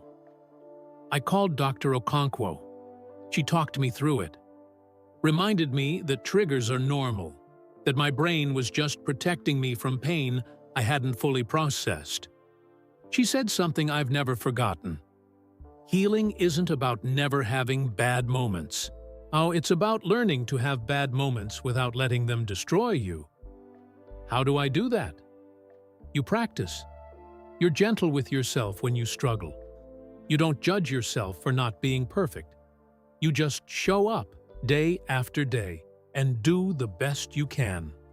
Lewis looked at her with profound understanding. And Maya, today, your best was calling for help instead of suffering alone. That's growth. That's healing. Maya felt something loosen in her chest. She'd been so focused on her failures, the panic attack in the grocery store, the fear that wouldn't go away, the frustration with her own pace, that she hadn't noticed the progress. She'd called Lewis instead of isolating. She'd been honest about struggling instead of pretending to be fine. She'd agreed to testify again despite her fear. Those were victories, even if they didn't feel like it. Thank you, Maya whispered, for not giving up on me. I'll never give up on you, even on your worst days, especially on your worst days. 2 days later, race day. Maya stood in the garage, watching Lewis prepare for the race. Her hands still shook occasionally, and she jumped at sudden noises, but she was here, working, functioning. Dr. Okonkwo had done an emergency session with her via video call the day before. They'd worked through the panic, the disappointment, the fear that Derek would never stop. You can't control Derek's actions, Dr. Okonkwo had reminded her. You can only control your responses. And right now, your response is to keep living your life, keep doing your job, keep healing. That's powerful. That's winning. The race began. Lewis drove brilliantly, overtaking car after car, but eventually finishing second. On the podium, spraying champagne, he looked toward the garage where Maya stood. She waved. He nodded. A small acknowledgement that meant everything. After the celebration, Lewis found her in the motorhome. How are you holding up? Better than yesterday. Dr. Okonkwo helped me reframe everything. Derek's violation isn't evidence that I'll never be safe. It's evidence that the system is working. He got caught and arrested immediately. That's exactly right. I'm still scared, still frustrated with myself. But I'm also proud. I got through yesterday without falling apart completely. I showed up for work today. I'm here, functioning, living. Despite everything Derek tried to do, I'm still here. Lewis smiled. You're more than just here. You're thriving. Maybe not every day, maybe not perfectly. But you're building a life. That's what matters. 1 week later. Testimony date. Maya stood outside the London courthouse, Lewis beside her. She'd flown to London specifically to testify in Derek's criminal trial for violating the restraining order. Inside, Derek sat with his lawyer, looking haggard and angry. His mask had completely slipped. There was no more charm, no more pretense, just rage at being held accountable. Maya took the stand and told her story again. This time, she focused on the violation, the private investigator Derek had hired, the continued harassment, the refusal to accept boundaries. Derek's lawyer tried to make excuses. Mr. Sullivan was simply checking on Ms. Chen's welfare. He was concerned about her. Checking on her welfare by hiring someone to track her movements after being explicitly ordered by a court not to contact her? The prosecutor asked. That's not concern. That's stalking. That's obsession. That's exactly the behavior the restraining order was designed to prevent. The jury deliberated for less than 2 hours. Guilty on all counts. Derek's sentencing would come later, but the prosecutor estimated 18 months in prison, followed by probation and continued mandatory treatment. Outside the courthouse, Maya felt something she hadn't felt in months. Relief. Deep, genuine relief. It's really over, she said to Lewis. He's going to prison. He can't hurt me anymore. How does that feel? Maya thought about it. Like I can finally breathe. Like maybe, just maybe, I can start to relax. They flew back to Monaco that evening. On the plane, Maya fell asleep almost immediately. The first time in weeks she'd slept without medication. Lewis watched her sleep, seeing the tension finally leave her face. She still had a long road ahead. Healing from trauma took years, not months. There would be setbacks, bad days, moments of fear and doubt. But Maya was strong, brave, resilient. She would heal, in her own time, at her own pace. And Lewis would be there, not to fix her or save her, but simply to stand beside her while she saved herself. 2 weeks later, Maya sat in Aunt Caroline's support group for the first time. 10 women of various ages sat in a circle, sharing their stories, their struggles, their victories. When it was Maya's turn, she spoke honestly. My name is Maya. I left my abuser 4 months ago. Some days I feel strong. Other days I'm terrified. I'm learning that both things can be true at the same time. The group nodded with understanding. No judgment, no pressure, just acceptance. After the meeting, several women approached Maya, thanking her for going public with her story. One woman, in her 20s with kind eyes, said, I was planning to go back to my boyfriend. Then I read your statement. It helped me understand that missing him was normal, but going back would still be dangerous. I'm staying at a shelter now, working on building a new life. Thank you. Maya felt tears come, the good kind, the kind that came from knowing your pain had purpose. Thank you for being brave enough to leave, Maya said. That's the hardest part. You did it. Caroline drove Maya home afterward. How was it? Your first meeting? Hard, emotional, but good, really good. Everyone understood in a way that people who haven't been through it just can't. That's the power of shared experience. We see each other, we get it, no explanations needed. I think I'd like to come back, regularly. Caroline smiled. The group would love that. That evening, Monaco Maya stood on Lewis's terrace, looking out at the harbor. The sun was setting, painting everything gold and orange. She'd been in Monaco for 5 months now. 5 months since she'd fled London in terror. 5 months since Lewis had seen her bruises and decided to help. So much had changed. Derek was in prison. The restraining order was permanent. Maya was in therapy, healing slowly but steadily. She had a job she loved, friends who supported her, security that let her feel safe. But the most important change was internal. She no longer defined herself by what Derek had done to her. She was defined by what she'd done next, how she'd left, rebuilt, fought back, spoken up, helped others. She wasn't a victim anymore. She was a survivor. Not perfectly healed, not without scars, but whole in the ways that mattered. Louis joined her on the terrace. Beautiful sunset. It is. Maya smiled. Louis, can I tell you something? Always. When I first came to Monaco, I felt broken. Like Derek had shattered me into pieces I could never put back together.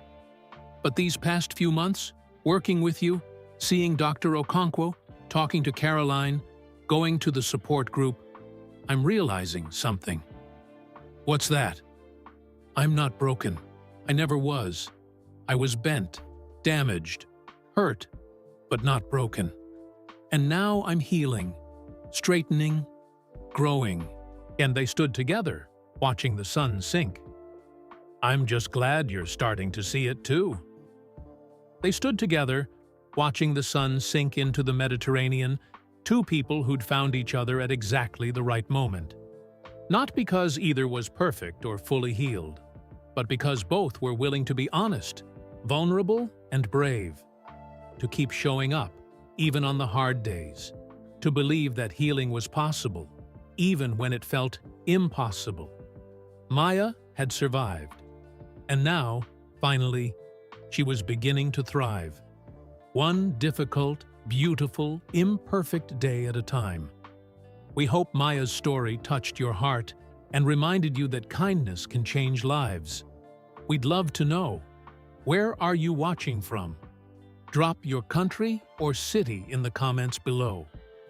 If this story moved you, please hit that like button and subscribe to our channel. By subscribing, you help us spread these powerful messages of hope and courage to people who need them most. Your support means we can share more stories that matter. And don't go just yet. Click on the video appearing on your screen right now for another incredible story that will inspire you. Thank you for being part of our community of kindness. See you in the next video.